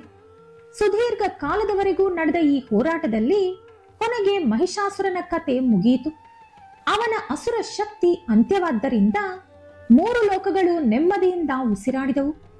ಅಧರ್ಮದ ವಿರುದ್ಧ ಧರ್ಮ ಸಂಸ್ಥಾಪನೆ ನಡೆಯಿತು. ಎಂದಿಗಾದರೂ ಗೆಲ್ಲುವುದು ಧರ್ಮವೇ ಎಂದು ಕಾತ್ಯಾಯಿನಿ ದೇವಿಯು ಸಕಲ ಲೋಕಕ್ಕೆ ಸಾರಿದಳು. ಅಧರ್ಮ ಯಾವಾಗಲೂ ಗೆಲ್ಲುವುದಿಲ್ಲ, ಎಂದಿಗಾದರೂ ಧರ್ಮಕ್ಕೆ ಗೆಲುವು ಸಿಗುತ್ತದೆ ಎಂದು ಕಾತ್ಯಾಯಿನಿ ದೇವಿಯು ನಮ್ಮೆಲ್ಲರಿಗೂ ಕೂಡ ತಿಳಿಸಿದಳು. ಮಹಿಷಾಸುರನ ವಧೆ ಎಂಬುದು ಶಕ್ತಿಯನ್ನು ದುರುಪಯೋಗ ಮಾಡಿದರೆ ಎಂತಹ ಪರಿಣಾಮ ಆಗುತ್ತದೆ ಎಂದು ನಮಗೆ ತಿಳಿಸುತ್ತದೆ. ಅದೇ ರೀತಿ ವರ ಪಡೆದ ಗರ್ವದಿಂದ ನಡೆದುಕೊಳ್ಳುವುದು ಎಂದಿಗೂ ಒಳ್ಳೆಯದಲ್ಲ. ಧರ್ಮದ ವಿರುದ್ಧ ನಡೆದ ದಾರಿ ಎಂದಿಗಾದರೂ ಅಂತ್ಯವಾಗುತ್ತದೆ ಎಂದು ಕಾತ್ಯಾಯನಿ ದೇವಿ ನಿರೂಪಿಸಿದಳು. ಆದ್ದರಿಂದಲೇ ನಿತ್ಯವೂ ಸತ್ಯ ಮಾರ್ಗದಲ್ಲಿ ನಡೆಯುವುದು ನಮ್ಮೆಲ್ಲರ ಗುರಿಯಾಗಿರಬೇಕು. ಸನಾತನ ಧರ್ಮದಲ್ಲಿ ಗ್ರಹಗಳ ಸ್ಥಿತಿಗತಿಗಳು ಅತಿ ಮುಖ್ಯವಾದುದು. ಇವುಗಳ ಕಾರಣದಿಂದಲೇ ನಮ್ಮ ಕರ್ಮ ಫಲಗಳು ನಿರ್ಣಯಿಸಲಾಗುತ್ತದೆ. ಕಾತ್ಯಾಯನಿ ದೇವಿಯ ಪ್ರಳಯ ನೃತ್ಯದ ಕಾರಣದಿಂದಾಗಿ ಗುರುಗ್ರಹ ಸಂಚಾರ ಬದಲಾಗಿ ಹೋಯಿತು. ಇದರ ಕಾರಣದಿಂದಲೇ ಗುರು ಪ್ರತಿಯೊಬ್ಬರ ಜೀವನದಲ್ಲೂ ಸುಖ, ಶಾಂತಿ ಮತ್ತು ಕಷ್ಟಗಳನ್ನು ಕೂಡ ಕೊಡುತ್ತಾರೆ ಎಂದು ನಮ್ಮ ಪುರಾಣಗಳು ಹೇಳುತ್ತಿದೆ. ಯಾರ ಜೀವನದಲ್ಲಿ ಗುರುಗ್ರಹದ ಕಾರಣದಿಂದ ಸಮಸ್ಯೆಗಳು ಶುರುವಾಗುತ್ತದೋ ಅವರು ಕಾತ್ಯಾಯನಿ ದೇವಿಯ ಕೃಪೆಯಿಂದ ಹೊರಬರಬಹುದು. ಕಾತ್ಯಾಯನಿ ದೇವಿಯು ನಮ್ಮ ಸನಾತನ ಧರ್ಮದಲ್ಲಿ ಉಳಿದು ಹೋದ ಒಂದು ಮಹಾಶಕ್ತಿ. ಯಾವಾಗ ನಮ್ಮ ಬುದ್ಧಿ ವಕ್ರಮಾರ್ಗ ಹಿಡಿಯುತ್ತದೋ ಆಗ ಅದನ್ನು ಸರಿಯಾದ ದಾರಿಯಲ್ಲಿ ಇರಿಸಲು ದೇವಿ ಆರಾಧನೆ ತುಂಬಾ ಮುಖ್ಯ. ಕಾತ್ಯಾಯನಿ ದೇವಿಯು ಬರೀ ದೇವತೆ ಮಾತ್ರ ಅಲ್ಲ, ಆಕೆ ಒಂದು ತತ್ವ ಕೂಡ. ಬೆಳಗುತ್ತಿರುವ ಸತ್ಯ ಜ್ಯೋತಿಗೆ ದಾರಿ ತೋರಿಸುವ ದಿಕ್ಸೂಚಿ. ಇದೇ ಕಾತ್ಯಾಯನಿ ದೇವಿಯ ತತ್ವ. ಆಕೆಯ ಸ್ವರೂಪ, ಚರಿತ್ರೆ ಹಾಗೂ ಸ್ತೋತ್ರಗಳ ಮೂಲಕ ನಾವು ಜೀವನದಲ್ಲಿ ಮೋಕ್ಷ ಮಾರ್ಗದ ಕಡೆ ನಡೆಯಲು, ಅಂತಿಮ ನಿಜವನ್ನು ಹಾಗೂ ಸತ್ಯವನ್ನು ತಿಳಿದುಕೊಳ್ಳಲು ಸಹಾಯವಾಗುತ್ತದೆ. ದೇವಿ ನವರಾತ್ರಿಗಳಲ್ಲಿ 7ನೇ ದಿನ ಮಹಾಸಪ್ತಮಿಯಂದು ದೇವಿಯನ್ನು ಕಾಲರಾತ್ರಿ ರೂಪದಲ್ಲಿ ಪೂಜಿಸಲಾಗುತ್ತದೆ. ಕಾಲರಾತ್ರಿ ದೇವಿಯು ಬರೀ ದೇವತೆ ಮಾತ್ರ ಅಲ್ಲ, ಆಕೆಯು ಸೃಷ್ಟಿ ಹಾಗೂ ವಿನಾಶ ಎರಡನ್ನೂ ಪ್ರತಿಬಿಂಬಿಸುವಂತಹ ಪ್ರಕೃತಿಯ ಶಕ್ತಿ. ಈ ವಿಡಿಯೋದಲ್ಲಿ ನಾವು ಕಾಲರಾತ್ರಿ ದೇವಿಯ ಬಗ್ಗೆ ತಿಳಿದುಕೊಳ್ಳೋಣ. ಆದರೆ ಅದಕ್ಕೂ ಮುಂಚೆ ನೀವಿನ್ನೂ ನಮ್ಮ ಚಾನೆಲ್ ಅನ್ನು ಸಬ್ಸ್ಕ್ರೈಬ್ ಮಾಡ್ಕೊಂಡಿಲ್ಲ ಅಂದ್ರೆ ಖಂಡಿತ ಈಗಲೇ ಸಬ್ಸ್ಕ್ರೈಬ್ ಮಾಡ್ಕೊಳ್ಳಿ. ಹಾಗೆ ಈ ವಿಡಿಯೋ ಇಷ್ಟ ಆದ್ರೆ ಮರೀದೇ ಒಂದು ಲೈಕ್ ಕೊಡಿ. ಸನಾತನ ಧರ್ಮದಲ್ಲಿ ಬೆಳಕಿಗೂ ಮೊದಲು ಬರುವ ಕತ್ತಲು ರಾತ್ರಿಗೆ ಸೂಚನೆ ಕೊಡುತ್ತದೆ. ಕಾಲರಾತ್ರಿ ದೇವಿಯು ಯಾವಾಗಲೂ ಭಕ್ತರಿಗೆ ಶುಭ ಫಲವನ್ನು ಕೊಡುತ್ತಾಳೆ. ಹಾಗಾಗಿ ಆ ಆದಿಪರಾಶಕ್ತಿ ರೂಪವನ್ನು ಶುಭಂಕರಿ ಎಂದು ಕೂಡ ಕರೆಯುತ್ತಾರೆ. ಆ ತಾಯಿ ದುಷ್ಟ ಶಕ್ತಿಗಳನ್ನು ನಾಶಗೊಳಿಸುತ್ತಾಳೆ. ದುಷ್ಟಶಕ್ತಿಗಳು ಸಾಮಾನ್ಯವಾಗಿ ರಾತ್ರಿ ವೇಳೆಯಲ್ಲಿ ಬರುವುದರಿಂದ ಅವುಗಳನ್ನು ದೇವಿ ನಾಶಪಡಿಸುವುದರಿಂದ ಆಕೆಯನ್ನು ಕಾಲರಾತ್ರಿ ಎಂದು ಕರೆಯಲಾಗುತ್ತದೆ. ಕಾಲರಾತ್ರಿ ದೇವಿಯು ಕಪ್ಪು ವರ್ಣದಲ್ಲಿ ಕಾಣಿಸುತ್ತಾಳೆ. ಆಕೆಯು ದೀರ್ಘವಾಗಿ ಉಸಿರು ಎಳೆದುಕೊಳ್ಳುವ ಸಮಯದಲ್ಲಿ ಅತಿ ಭಯಂಕರವಾಗಿ ಕಾಣಿಸುತ್ತಾಳೆ ಎಂದು ಪುರಾಣಗಳಲ್ಲಿ ವರ್ಣಿಸಿದ್ದಾರೆ. ಆಕೆಯ ಸ್ವರೂಪವು ತುಂಬು ಗೌರವ ಹಾಗೂ ಭಯವನ್ನು ವ್ಯಕ್ತಪಡಿಸುತ್ತದೆ. ಆಕೆಯ ರೂಪದ ಹಿಂದೆ ಒಂದು ಕಾರಣವಿದೆ. ಆಕೆಯ ಕಪ್ಪು ವರ್ಣವು ವಿಶ್ವ ಶೂನ್ಯತೆಯನ್ನು ಸೂಚಿಸುತ್ತದೆ. ಕಾಳರಾತ್ರಿಯನ್ನು ಪೂಜಿಸಿದವರಿಗೆ ಕಷ್ಟಗಳೆಲ್ಲವೂ ನಿವಾರಣೆಯಾಗುತ್ತದೆ ಎಂದು ಶಾಸ್ತ್ರಗಳು ಹೇಳುತ್ತವೆ. ಹಾಗೆ ದೀರ್ಘಕಾಲದ ಅನಾರೋಗ್ಯ ಸಮಸ್ಯೆ ಇರುವವರಿಗೆ ಕಾಲರಾತ್ರಿಯ ಕರುಣೆಯಿಂದ ಅನಾರೋಗ್ಯ ಸಮಸ್ಯೆ ನಿವಾರಣೆಯಾಗುತ್ತದೆ. ಆಕೆಯ ವಸ್ತ್ರಧಾರಣೆ ವಿಶ್ವವನ್ನು ಸುತ್ತಿದಂತೆ ಕಾಣಿಸುತ್ತದೆ. ಕೆಂಪು ಹಾಗೂ ನೀಲಿ ಆಕೆಯ ವಸ್ತ್ರದ ಬಣ್ಣಗಳು. ಇದು ವಿಶ್ವದ ಸೃಷ್ಟಿಯ ಬಗ್ಗೆ ನಮಗೆ ಅನೇಕ ಕಥೆಗಳನ್ನು ಹೇಳುತ್ತದೆ. ದೇವಿಯ ಅಲಂಕಾರದಲ್ಲಿ ಹಾವಿನ ಆಕೃತಿಯ ಆಭರಣಗಳು, ಮೂಳೆಗಳು, ತಲೆಬುರುಡೆಗಳು ಇವು ಕಾಲಚಕ್ರದ ಸ್ವಭಾವವನ್ನು ಸೂಚಿಸುತ್ತದೆ. ದೇವಿಯ ಸ್ವರೂಪವು ಚತುರ್ಭುಜಿ. ಇದು ಕಾಸ್ಮಿಕ್ ಬ್ಯಾಲೆನ್ಸ್ಗೆ ಮೂಲ ಸ್ತಂಭಗಳು. ದೇವಿಯ ಪ್ರತಿ ಕೈ ವಿಶ್ವವನ್ನು ತೋರಿಸುತ್ತದೆ.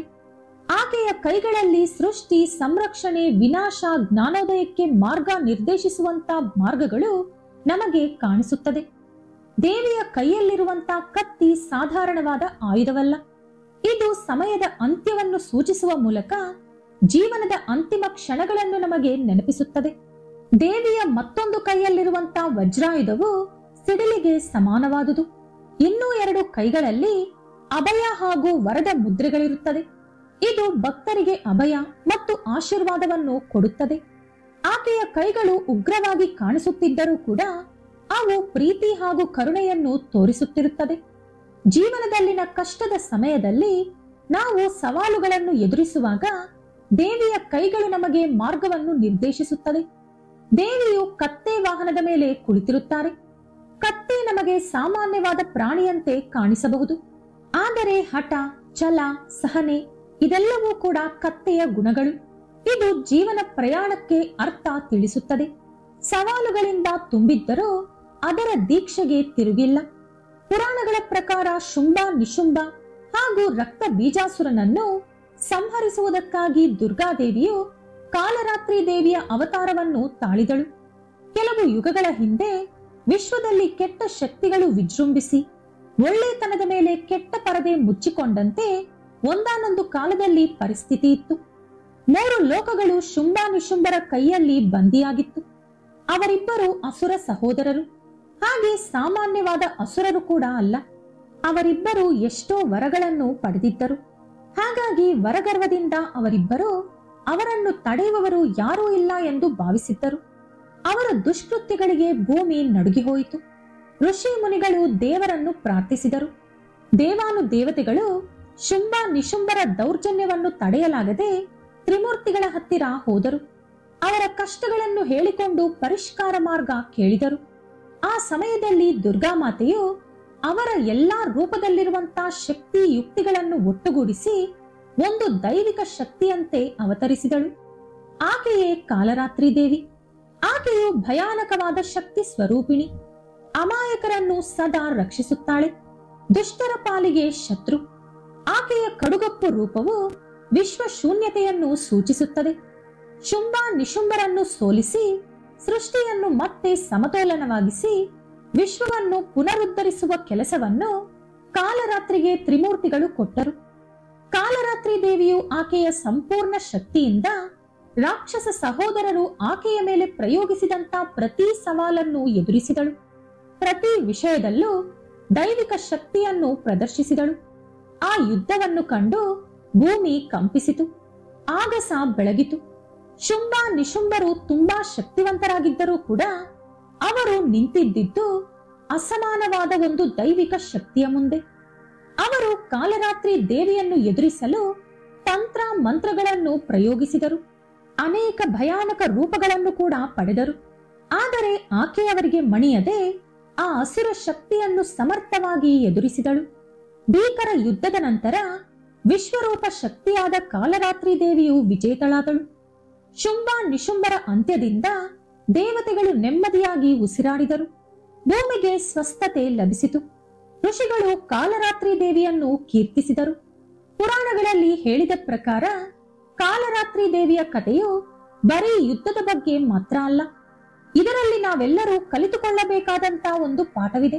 ದುಷ್ಟ ಶಕ್ತಿಗಳು ಅಥವಾ ಶತ್ರುಗಳು ಎಷ್ಟೋ ಭಯಾನಕವಾದ ಸವಾಲುಗಳನ್ನು ನಮ್ಮ ಮೇಲೆ ಎಸೆದರು ಅಥವಾ ಅವರು ನಮಗಿಂತಲೂ ಎಷ್ಟು ಶಕ್ತಿಯುತವಾಗಿ ಇದ್ದರೂ ಕೂಡ ಧರ್ಮ ಯಾವಾಗಲೂ ಗೆಲುವು ಸಾಧಿಸುತ್ತದೆ ಎಂದು ಈ ಕತೆ ನಮಗೆ ತಿಳಿಸುತ್ತದೆ. ರಾತ್ರಿ ಮುಗಿದ ಮೇಲೆ ಹೇಗೆ ಹಗಲು ಬರುತ್ತದೋ ಅದೇ ರೀತಿ ಕಷ್ಟಗಳ ನಂತರ ನಮಗೆ ಸುಖ ಬರುತ್ತದೆ. ಆದರೆ ದೇವರ ಶಕ್ತಿಯ ಮೇಲೆ ನಾವು ನಂಬಿಕೆ ಇಟ್ಟಾಗ ಮಾತ್ರವೇ ಇದು ಸಾಧ್ಯ. ಕಾಲರಾತ್ರಿ ದೇವಿಯ ಕಥೆಯು ಪ್ರತಿ ಕತ್ತಲಿನ ನಂತರ ಒಂದು ಪ್ರಕಾಶವಾದ ಬೆಳಕು ನಮಗೆ ಕಾಯುತ್ತಿದೆ ಎಂಬುದು ನೆನಪಿಸುತ್ತದೆ. ದುರ್ಗಾದೇವಿಯ 8ನೇ ಸ್ವರೂಪ ಮಹಾಗೌರಿ. ಗೌರಿ ದೇವಿಯು ಸಹಸ್ರ ಚಕ್ರದ ಅಧಿಪತಿ. ಹಾಗೆ ರಾಹುಗ್ರಹವು ಇವರ ಆಧೀನದಲ್ಲಿ ಇರುತ್ತದೆ. ಗೌರಿ ದೇವಿಯು ದಿವ್ಯ ತೇಜಸ್ಸಿನಿಂದ ಸ್ವಚ್ಛತೆ ತುಂಬಿರುತ್ತಾಳೆ. ಸ್ವಯಂ ಪ್ರಕಾಶವಾದ ಅಮ್ಮನವರ ತೇಜಸ್ಸು ಹಾಲಿನಂತ ಬಿಳಿ ವರ್ಣದೊಂದಿಗೆ ನಿರ್ಮಲವಾಗಿ ಕಾಣಿಸುತ್ತದೆ. ಹಾಗಾಗಿ ಆಕೆಯನ್ನು ಮಹಾಶ್ವೇತದೇವಿ ಅಂತಲೂ ಕರೆಯುತ್ತಾರೆ. ಸಕಲ ಪಾಪಗಳನ್ನು ನಿವಾರಿಸಿ ಹೃದಯವನ್ನು ಆತ್ಮವನ್ನು ಶುದ್ಧಿ ಮಾಡಬಲ್ಲ ಆಕೆಯ ಸಾಮರ್ಥ್ಯವು 3 ಲೋಕಗಳಲ್ಲೂ ಪ್ರಸಿದ್ಧಿಯಾಗಿದೆ. ಮಹಾಗೌರಿಯು ನಮ್ಮ ಮನಸ್ಸಿನಲ್ಲಿರುವಂತಹ ಮಲಿನವನ್ನು ನಿವಾರಿಸಿ ಸ್ವಚ್ಛತೆಯನ್ನು ತುಂಬುತ್ತಾಳೆ. ಯಾರ ಮನಸ್ಸಿನಲ್ಲಿ ಪಾಪಭೀತಿ ಇರುವುದಿಲ್ಲವೋ ಅಂತವರ ಮನಸ್ಸಿನಲ್ಲಿ ಮಹಾಗೌರಿ ಶಾಶ್ವತವಾಗಿ ನೆಲೆಸುತ್ತಾಳೆ. ಮಹಾಗೌರಿಗೆ ಸಂಬಂಧಿಸಿದ ಅನೇಕ ಕಥೆಗಳು ಆಕೆಯ ಅಂಕಿತ ಭಾವನೆ, ಅಚಂಚಲವಾದ ಭಕ್ತಿಯನ್ನು ನಿರೂಪಿಸಿದೆ.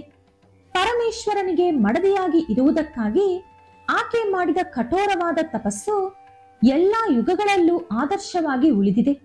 ದೇವಿಯ ನಿರ್ಮಲವಾದ ಮನಸ್ಸು ಸ್ವಚ್ಛತೆಗೆ, ದೀಕ್ಷೆಗೆ ಸಂಕೇತವಾಗಿ ಹೇಳಬಹುದು. ಆಕೆಯನ್ನು ಆರಾಧಿಸುವ ಭಕ್ತರು ಎಂತಹ ಸ್ವಾರ್ಥ ಬುದ್ಧಿಗೂ ದಾರಿ ಕೊಡದೆ ನಿರ್ಮಲವಾದ ಮನಸ್ಸಿನಿಂದ ಆಕೆಯನ್ನು ಪ್ರಾರ್ಥಿಸಿದರೆ ಅಂತವರಿಗೆ ಆಕೆ ಸದಾ ರಕ್ಷಕಿಯಾಗಿ ಇರುತ್ತಾಳೆ. ಪುರಾಣಗಳಲ್ಲಿ ಮಹಾಗೌರಿಯ ವರ್ಣನೆಯ ಬಗ್ಗೆ ಹೀಗಿದೆ. ದೇವಿ ಭಾಗವತ ಪುರಾಣ ಹಾಗೂ ಮಾರ್ಕಂಡೇಯ ಪುರಾಣದಲ್ಲಿ ಹೆಚ್ಚಾಗಿ ದೇವಿ ಬಗೆಗಿನ ಮೂಲಗಳು ಕಾಣಿಸುತ್ತದೆ. ಮಹಾಗೌರಿಯ ಅವತಾರದಲ್ಲಿ ಅಮ್ಮನವರು ತೋರಿಸಿದಂತ ಲೀಲೆಗಳು ಸದಾ ಸ್ಮರಣೀಯವಾಗಿದೆ. ಶಾಸ್ತ್ರಗಳು ಹಾಗೂ ಆಧ್ಯಾತ್ಮಿಕ ಜ್ಞಾನಕ್ಕೆ ಮಹಾಗೌರಿ ದೇವಿಯ ಅವತಾರವು ಸನ್ಮಾರ್ಗವನ್ನು ತೋರಿಸುತ್ತದೆ. ಮಹಾಗೌರಿಯ ಕತೆ ನೋಡುವುದಾದರೆ, ಪರ್ವತರಾಜ ಹಿಮವಂತನ ಕುಮಾರಿ ಪಾರ್ವತಿ ಪರಮಶಿವನೊಂದಿಗೆ ಐಕ್ಯವಾಗಬೇಕು ಎಂಬ ದಿವ್ಯ ಕೋರಿಕೆಯೊಂದಿಗೆ ಸನ್ಯಾಸಿನಿ ಪದ್ಧತಿಗಳನ್ನು ಆಕೆ ಪಾಲಿಸಿದಳು. ಆಕೆಯ ಆಧ್ಯಾತ್ಮಿಕ ಪ್ರಯಾಣವು ಬರೀ ಪ್ರೀತಿಗಾಗಿ ಮಾತ್ರವಲ್ಲ, ಒಂದು ತ್ಯಾಗ ಹಾಗೂ ಪರಮಾತ್ಮನೊಳಗೆ ಐಕ್ಯವಾಗಬೇಕು ಎಂಬ ಕೋರಿಕೆಯನ್ನು ಸೂಚಿಸುತ್ತದೆ. ಪರ್ವತರಾಜನ ಮಗಳಾದ ಪಾರ್ವತಿಯು ಪರ್ವತಗಳಿಗಿಂತಲೂ ಕಠಿಣವಾದ ದೃಢ ಮನಸ್ಸಿನಿಂದ ಪರಮೇಶ್ವರನನ್ನು ಆರಾಧಿಸಿದಳು. ಆಕೆಯ ದೈವ ಸಾಧನೆಯಲ್ಲಿ ಮುಖ್ಯವಾದುದು ತಪಸ್ಸು. ಆಕೆಯು ಅಪೂರ್ವವಾದ ತಪೋ ದೀಕ್ಷೆಯಿಂದ ಪರಮೇಶ್ವರನನ್ನು ಆರಾಧಿಸಿದಳು. ಎಷ್ಟೊಂದು ಕಠಿಣವಾದ ಪರಿಸ್ಥಿತಿಗಳು ಎದುರಾದಾಗಲೂ ದೃಢ ಮನಸ್ಸಿನಿಂದ ಸಾಧನೆ ಮಾಡಿದರೆ ನಾವು ಅಂದುಕೊಂಡ ಗುರಿಯನ್ನು ಸಾಧಿಸಬಹುದು ಎಂದು ಪಾರ್ವತಿ ದೇವಿಯು ನಮ್ಮೆಲ್ಲರಿಗೂ ಸನ್ಮಾರ್ಗವನ್ನು ತೋರಿಸಿದಳು. ಅತ್ಯುನ್ನತವಾದ ತಪಸ್ಸು ಎಂಬ ಸಾಧನೆಯ ಮುಖಾಂತರ ನಮ್ಮ ದೇಹ ಮಲಿನವಾದರೂ ನಮ್ಮ ಮನಸ್ಸು ಪವಿತ್ರವಾಗುತ್ತದೆ. ಈ ಸಾಧನೆಯ ಬಗ್ಗೆ ಯುಗ ಯುಗಾಂತರಗಳಿಂದ ಮಹಾಋಷಿಗಳು, ತಪೋ ಸಂಪನ್ನರು, ಮುನಿಗಳು ಸಕಲ ಮನುಷ್ಯರಿಗೆ ತಿಳಿಸಿದ್ದಾರೆ. ಪಾರ್ವತಿ ಧ್ಯಾನವು ಸಕಲ ವಿಶ್ವ ಪ್ರತಿಧ್ವನಿಯಂತೆ ಬದಲಾಗಿ ಪರಮೇಶ್ವರನನ್ನು ಆಕರ್ಷಿಸಿತು. ಆಕೆಯ ಅಚಂಚಲವಾದ ಭಕ್ತಿಗೆ ಅಗ್ನಿ ಪರೀಕ್ಷೆ ಮಾಡಬೇಕೆಂದು ಭಾವಿಸಿದ ಪರಮೇಶ್ವರ ಮಾರುವೇಷದಲ್ಲಿ ಆಕೆಯ ಹತ್ತಿರ ಬಂದರು. ಆ ಮಾರ್ಗದಿಂದ ಆಕೆಯನ್ನು ತಪ್ಪಿಸುವ ಪ್ರಯತ್ನ ಮಾಡಿದರು. ಆಕೆಯ ಉದ್ದೇಶವನ್ನು ಭಂಗಪಡಿಸಬೇಕು ಅಂದುಕೊಂಡರು. ಪಾರ್ವತಿ ದೇವಿಯು ಸ್ವಲ್ಪವೂ ಚಕ್ಕು ಚದರದಂತೆ ಪರಮೇಶ್ವರ ಇಟ್ಟ ಪರೀಕ್ಷೆಗಳನ್ನು ಎದುರಿಸಿ ಆಕೆಯ ದೃಢ ಕೋರಿಕೆಯನ್ನು ಯುಗ ಯುಗಾಂತರಗಳವರೆಗೂ ಉಳಿದು ಹೋಗುವ ಸಜೀವ ಸಾಕ್ಷಿಯಂತೆ ಉಳಿಸಿಕೊಂಡಳು. ಪಾರ್ವತಿಯ ಅಚಂಚಲವಾದ ಭಕ್ತಿಯ ಆಳವನ್ನು ಗುರುತಿಸಿದ ಪರಮೇಶ್ವರ ಅವರ ನಿಜ ಸ್ವರೂಪದಿಂದ ಆಕೆಗೆ ದರ್ಶನ ಕೊಟ್ಟರು. ಅವರ ಶಿರಸ್ಸಿನಿಂದ ಪ್ರವಹಿಸುವ ಗಂಗಾ ಪವಿತ್ರ ಜಲದಿಂದ ಪಾರ್ವತಿ ದೇವಿಗೆ ಅಭಿಷೇಕ ಮಾಡಿದರು. ಈ ಕೆಲಸವು ಪಾರ್ವತಿ ದೇವಿಯನ್ನು ಶುದ್ಧಿ ಮಾಡುವುದರ ಜೊತೆಗೆ ಆಕೆಯನ್ನು ಮಹಾಗೌರಿಯಂತೆ ಬದಲಾಯಿಸಿತು. ದಿವ್ಯ ಪ್ರಕಾಶದಿಂದ ಹೊಳೆಯುವ ಒಂದು ಅದ್ಭುತವಾದ ರೂಪವು ಆಕೆಯ ಸ್ವಂತವಾಯಿತು. ಪಾರ್ವತಿಯಿಂದ ಮಹಾಗೌರಿಗೆ ಬದಲಾದ ರೂಪವು ಕಠಿಣವಾದ ಕ್ರಮ ಶಿಕ್ಷಣಕ್ಕೆ ಹಾಗೂ ಆತ್ಮ ಶುದ್ಧೀಕರಣಕ್ಕೆ ಸಂಕೇತ. ದೃಢ ಸಂಕಲ್ಪ, ಆತ್ಮಶುದ್ಧಿ ಹಾಗೂ ತ್ಯಾಗ ಜೊತೆಯಾದರೆ ಮಹಾಶಕ್ತಿಯಂತೆ ಅವತರಿಸುವಂತ ಅವಕಾಶ ಎಲ್ಲರಿಗೂ ಸಿಗುತ್ತದೆ. ಇಹಪರವಾದ ಸುಖಗಳನ್ನು ಜಯಿಸಿದ್ದೇ ಆದರೆ ಆಧ್ಯಾತ್ಮಿಕ ಜ್ಞಾನೋದಯವನ್ನು ಪಡೆಯಬಹುದು. ಮಹಾಗೌರಿ ದೇವಿಯು ಮಹಾ ತೇಜಸ್ಸಿನಿಂದ ಕೂಡಿರುವಂತ ಮಹಾ ಸ್ವರೂಪವನ್ನು ಹೊಂದಿರುತ್ತಾಳೆ. ಆಕೆಯನ್ನು ಮಹಾಶ್ವೇತ ಎಂದು ಕೂಡ ವರ್ಣಿಸುತ್ತಾರೆ. ವರ್ಣಿಸಲಾಗದಂತಹ ಸ್ವಚ್ಛವಾದ ಬಿಳಿ ಬಣ್ಣದಲ್ಲಿ ಆಕೆ ಇರುತ್ತಾಳೆ. ಈ ಶ್ವೇತವರ್ಣವು ಸ್ವಚ್ಛತೆಗೆ ಪ್ರತಿರೂಪ. ಆಕೆಯ ಮೃದುವಾದ ನಗು, ದಯೆಯಿಂದ ಕೂಡಿರುವಂತಹ ನೋಟವು ಪ್ರಶಾಂತತೆ ಹಾಗೂ ಭಕ್ತಿ ಭಾವನೆಯನ್ನು ಪ್ರೇರೇಪಿಸುತ್ತದೆ.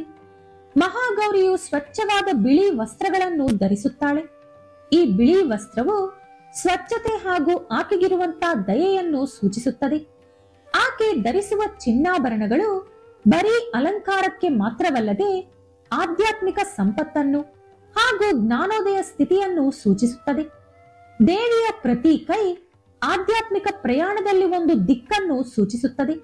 ಇದು ಆಕಾಂಕ್ಷೆ, ಭಕ್ತಿ, ದಯೆ ಹಾಗೂ ಸಾಧನೆಯನ್ನು ಪ್ರತಿಬಿಂಬಿಸುತ್ತದೆ. ಮಹಾಗೌರಿಯ ಕೈಯಲ್ಲಿರುವಂತಹ ತ್ರಿಶೂಲವು ಜೀವನದಲ್ಲಿರುವ 3 ಅಂಶಗಳನ್ನು ಸೂಚಿಸುತ್ತದೆ. ದೃಷ್ಟಿ, ಸಂರಕ್ಷಣೆ ಹಾಗೂ ವಿನಾಶಕ್ಕೆ ಆಕೆಯ ಕೈಯಲ್ಲಿರುವಂತಹ ತ್ರಿಶೂಲವು ಸಂಕೇತವಾಗಿ ನಿಲ್ಲುತ್ತದೆ. ಅದೇ ರೀತಿ ದುಷ್ಟರನ್ನು ಎದುರಿಸಲು ತ್ರಿಶೂಲವು ಭಕ್ತರ ಪಾಲಿಗೆ ರಕ್ಷಣೆಯಾಗಿ ನಿಲ್ಲುತ್ತದೆ. ದೇವಿಯ ಕೈಯಲ್ಲಿರುವಂತಹ ಡಮರುಕ ಒಂದು ಆಧ್ಯಾತ್ಮಿಕ ತೇಜಸ್ಸನ್ನು ಎಚ್ಚರಗೊಳಿಸಲು ಸೂಚನೆಯಾಗಿದೆ. ಆಕೆಯ ಮುದ್ರೆಗಳು ವರಗಳನ್ನು ಕೊಡುವ ಹಾಗೂ ರಕ್ಷಣೆ ಕೊಡುವ ದೇವಿಯಾಗಿ ತೋರಿಸುತ್ತದೆ. ದೇವಿಯ ಕೈಯಲ್ಲಿರುವಂತಹ ಕಮಲದ ಹೂವು ಸ್ವಚ್ಛತೆ ಹಾಗೂ ನಿಷ್ಕಲ್ಮಶವಾದ ಭಕ್ತಿಗೆ ಸಂಕೇತ. ಆಕೆಯ ವಾಹನವಾದ ವೃಷಭವು ಸಂಕಲ್ಪ ಬಲವನ್ನು ಸೂಚಿಸುತ್ತದೆ. ರಾಹುಗ್ರಹವು ಮಹಾಗೌರಿಯ ಆಧೀನದಲ್ಲಿ ಇರುತ್ತದೆ. ನವಗ್ರಹಗಳಲ್ಲಿ ರಾಹುಗ್ರಹ ಕೂಡ ಒಂದು. ಇವರ ರೂಪವು ಹಾವಿನ ತಲೆಯಂತೆ ಚಿತ್ರೀಕರಿಸಲಾಗಿದೆ. ರಾಹುಗ್ರಹವು ಒಬ್ಬರ ರಾಶಿಯಲ್ಲಿ ಪ್ರವೇಶಿಸಿದ್ದೇ ಆದರೆ ಅದೊಂದು ಸಮಸ್ಯಾತ್ಮಕ ಶಕ್ತಿಯಾಗಿ ಉಳಿಯುತ್ತದೆ. ಊಹಿಸದ ಅಸಾಧಾರಣವಾದ ಬದಲಾವಣೆಗಳು ಅವರ ಜೀವನದಲ್ಲಿ ನಡೆಯುತ್ತದೆ.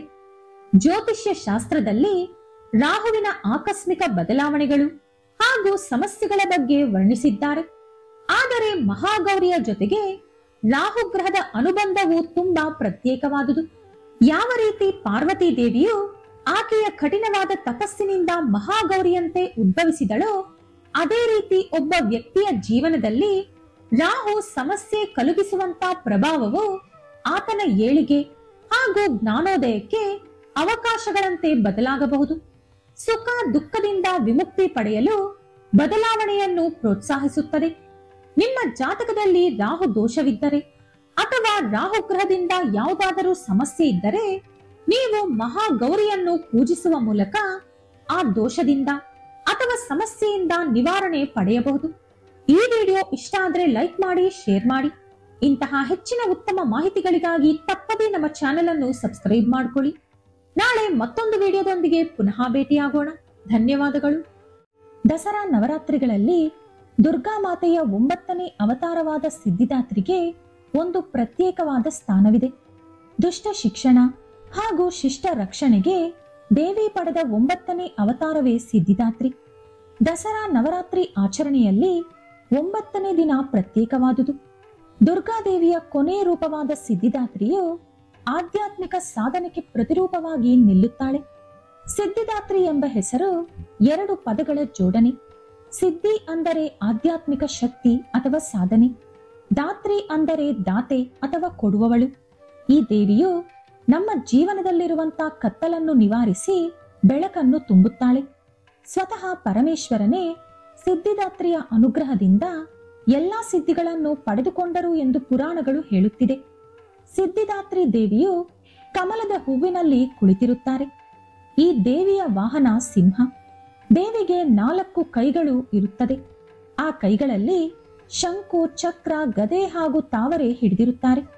ದೇವಿಯ ಪ್ರಶಾಂತವಾದ ಮುಖ, ಮನೋಹರವಾದ ಸ್ವರೂಪ ಭಕ್ತರನ್ನು ಮಂತ್ರಮುಗ್ಧರನ್ನಾಗಿ ಮಾಡುತ್ತದೆ.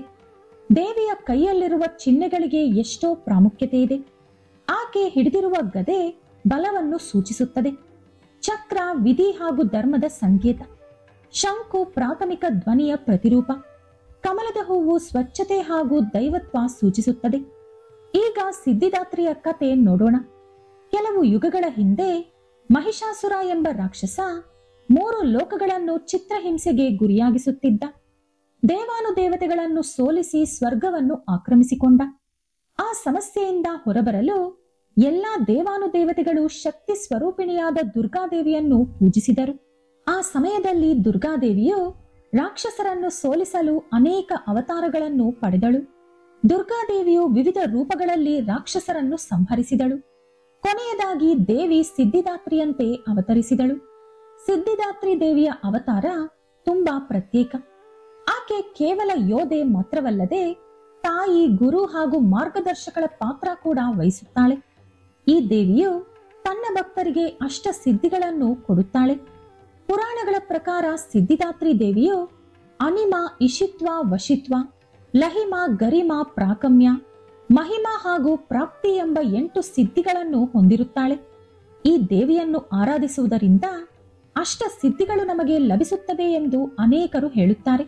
ಅಷ್ಟ ಸಿದ್ಧಿಗಳಲ್ಲಿ ಒಂದಾದ ಅನಿಮ ನಮ್ಮ ಶರೀರವನ್ನು ಅಣುವಿನ ಪರಿಣಾಮಕ್ಕೆ ಬದಲಾಯಿಸುವುದರಲ್ಲಿ ಸಹಾಯ ಮಾಡುತ್ತದೆ. ಮಹಿಮಾ ಎಂಬುದು ಒಬ್ಬರ ಶರೀರವನ್ನು ಅನಂತವಾದ ಪರಿಣಾಮದಲ್ಲಿ ವಿಸ್ತರಿಸಲು ಸಹಕರಿಸುತ್ತದೆ. ಗರಿಮ ಒಬ್ಬರ ಶರೀರವನ್ನು ಭಾರವಾಗಿ ಬದಲಾಯಿಸುವುದಕ್ಕೆ ಸಹಕರಿಸುತ್ತದೆ. ಲಗಿಮ ಒಬ್ಬರ ಶರೀರವನ್ನು ಚೂರು ಕೂಡ ಭಾರವಿಲ್ಲದಂತೆ ಆಗಲು ಸಹಕರಿಸುತ್ತದೆ. ಪ್ರಾಪ್ತಿ ಅಂದರೆ ಎಲ್ಲಾ ಪ್ರದೇಶಗಳಿಗೂ ನಾವು ಹೋಗಬಲ್ಲ ಶಕ್ತಿಯನ್ನು ಪಡೆದುಕೊಳ್ಳುತ್ತೇವೆ. ಪ್ರಾಕಮ್ಯ ಅಂದರೆ ನಾವು ಏನನ್ನು ಕೇಳಿದರೂ ಅದು ನಮ್ಮ ಸ್ವಂತವಾಗುತ್ತದೆ. ಇಷಿತ್ವ ಅಂದರೆ ಸಂಪೂರ್ಣ ಸ್ವಾಧೀನ ಇರುವುದು. ವಶಿತ್ವ ಅಂದರೆ ಒಬ್ಬರನ್ನು ವಶೀಕರಣ ಮಾಡಿಕೊಳ್ಳಬಲ್ಲ ಶಕ್ತಿ ಇರುವುದು. ಈ 8 ಸಿದ್ಧಿಗಳಿಗೆ ಸಿದ್ಧಿದಾತ್ರಿ ದೇವಿ ಆದಿದೇವತೆ. ಪರಮೇಶ್ವರ ಸಹ ದೇವಿಯ ಅನುಗ್ರಹದಿಂದ ಈ 8 ಸಿದ್ಧಿಗಳನ್ನು ಶಕ್ತಿಗಳನ್ನಾಗಿ ಪಡೆದುಕೊಂಡರು. ಈ ದೇವಿಯನ್ನು ಪೂಜಿಸುವುದರಿಂದ ಭಕ್ತರು ಕೂಡ ಈ 8 ಅತೀಂದ್ರಿಯ ಶಕ್ತಿಗಳನ್ನು ಸಾಧಿಸಬಹುದು, ಹಾಗೆ ಮೋಕ್ಷ ಕೂಡ ಪಡೆಯಬಹುದು ಎಂದು ನಮ್ಮ ಪುರಾಣಗಳು ಹೇಳುತ್ತಿದೆ. ನಮ್ಮ ದೇಹದಲ್ಲಿ ಸಹಸ್ರ ಚಕ್ರಗಳು ಎಂದು ಕರೆಯಲ್ಪಡುವ 7 ಶಕ್ತಿ ಕೇಂದ್ರಗಳಿರುತ್ತವೆ. ಸಿದ್ಧಿದಾತ್ರಿಯು ಸಹಸ್ರ ಚಕ್ರದ ಅಧಿಪತಿ. ಈ ಚಕ್ರವು ನಮ್ಮ ತಲೆಯ ಮೇಲೆ ಅಗ್ರಸ್ಥಾನದಲ್ಲಿ ಇರುತ್ತದೆ. ಸಹಸ್ರ ಚಕ್ರವು ಆಧ್ಯಾತ್ಮಿಕ ಜ್ಞಾನ, ಅನುಸಂಧಾನ ಹಾಗೂ ಜ್ಞಾನೋದಯದ ಮೂಲ. ಸಿದ್ಧಿದಾತ್ರಿ ದೇವಿಯು ಆಧ್ಯಾತ್ಮಿಕ ಸ್ಥಾನ ಹಾಗೂ ಅನುಸಂಧಾನ ರೂಪವನ್ನು ಸೂಚಿಸುತ್ತಾಳೆ. ಸಹಸ್ರ ಚಕ್ರವು ಸಾರ್ವತ್ರಿಕ ಶಕ್ತಿ ಹಾಗೂ ದೈವತ್ವದ ಜೊತೆಗೆ ನಮಗೆ ಸಂಬಂಧವನ್ನು ಸೂಚಿಸುತ್ತದೆ. ನಾವು ಸಿದ್ಧಿದಾತ್ರಿಯನ್ನು ಪೂಜಿಸಿದಾಗ ಈ ಸಹಸ್ರ ಚಕ್ರ ಸಕ್ರಿಯವಾಗುತ್ತದೆ. ಇದು ಒಬ್ಬ ವ್ಯಕ್ತಿಯನ್ನು ಆಧ್ಯಾತ್ಮಿಕ ಜ್ಞಾನೋದಯದ ಕಡೆ ಕರೆದೊಯ್ಯುತ್ತದೆ. ದುರ್ಗಾದೇವಿಯನ್ನು ಸಿದ್ಧಿದಾತ್ರಿ ರೂಪದಲ್ಲಿ ಪೂಜಿಸುವುದರಿಂದ ನಮ್ಮ ಮನಸ್ಸು ಹಾಗೂ ಆತ್ಮವನ್ನು ಶುದ್ಧಿಪಡಿಸಿಕೊಂಡು ಆಧ್ಯಾತ್ಮಿಕ ಜಾಗೃತಿ ಹಾಗೂ ಶಾಶ್ವತವಾದ ಸಂತೋಷದ ಕಡೆ ನಾವು ಹೋಗಬಹುದು. ಜ್ಯೋತಿಷ್ಯ ಶಾಸ್ತ್ರದ ಪ್ರಕಾರ ಸಿದ್ಧಿದಾತ್ರಿಯ ಪ್ರಭಾವ ಹೇಗಿರುತ್ತದೆ ಎಂದು ಈಗ ನೋಡೋಣ. ಜ್ಯೋತಿಷ್ಯ ಶಾಸ್ತ್ರದ ಪ್ರಕಾರ ಸಿದ್ಧಿದಾತ್ರಿ ದೇವಿ ಬುಧ ಗ್ರಹದ ಅಧಿಪತಿ. ಬುಧದೇವರು ನಮ್ಮ ಮನಸ್ಸು ಹಾಗೂ ಬುದ್ಧಿವಂತಿಕೆಯನ್ನು ಸೂಚಿಸುತ್ತಾರೆ. ಜ್ಯೋತಿಷ್ಯ ಚಕ್ರದಲ್ಲಿ ಬುಧ ಅಗ್ರಸ್ಥಾನದಲ್ಲಿದ್ದರೆ ಒಳ್ಳೆಯ ಆಲೋಚನೆ ಹಾಗೂ ಚುರುಕಾದ ಮನಸ್ಸು ಸಿಗುತ್ತದೆ. ಸಿದ್ಧಿದಾತ್ರಿಯನ್ನು ಪೂಜಿಸುವುದರಿಂದ ಪ್ರತಿಯೊಬ್ಬರ ಮೇಧಾಶಕ್ತಿ ಚುರುಕಾಗುತ್ತದೆ. ಅವರ ಆಲೋಚನೆ ಹಾಗೂ ಮಾತುಗಳಲ್ಲಿ ಸ್ಪಷ್ಟತೆ ಇರುತ್ತದೆ. ಸಿದ್ಧಿದಾತ್ರಿಯ ಆಶೀರ್ವಾದ ಒಬ್ಬ ವ್ಯಕ್ತಿಯ ಮೇಲಿದ್ದರೆ ಅವನ ಮೇಧಾಶಕ್ತಿ ಚುರುಕಾಗುತ್ತದೆ. ಈ ದೇವಿಯ ಅನುಗ್ರಹ ಪಡೆಯುವುದರಿಂದ ಭಕ್ತರು ಬುಧದೇವರ ಅನುಗ್ರಹ ಪಡೆಯುತ್ತಾರೆ. ಒಬ್ಬ ವ್ಯಕ್ತಿಯ ಮೇಧಸ್ಸು ಹಾಗೂ ಜ್ಞಾನ ಚುರುಕಾಗಬೇಕೆಂದರೆ ಈ ದೇವಿಯ ಆಶೀರ್ವಾದ ಇರಲೇಬೇಕು. ಸಿದ್ಧಿದಾತ್ರಿಯು ಕೇವಲ ನವರಾತ್ರಿಗಳಲ್ಲಿ ಪೂಜಿಸುವಂತಹ ದೇವಿ ಮಾತ್ರವಲ್ಲ, ಅತ್ಯುನ್ನತ ಆಧ್ಯಾತ್ಮಿಕ ಸಾಧನೆಗೆ ಚಿಹ್ನೆಯಾಗಿ ವ್ಯಕ್ತಿಗಳನ್ನು ಜ್ಞಾನೋದಯದ ಕಡೆ ನಡೆಸುವುದಕ್ಕಾಗಿ, ಜೀವನದಲ್ಲಿ ಕ್ರಮಶಿಕ್ಷಣ, ಭಕ್ತಿ, ಜ್ಞಾನ ಸಾಧನೆ ಇವುಗಳಿಗಾಗಿ ದೇವಿಯನ್ನು ಸಾಧಕರು ಪೂಜಿಸುತ್ತಾರೆ.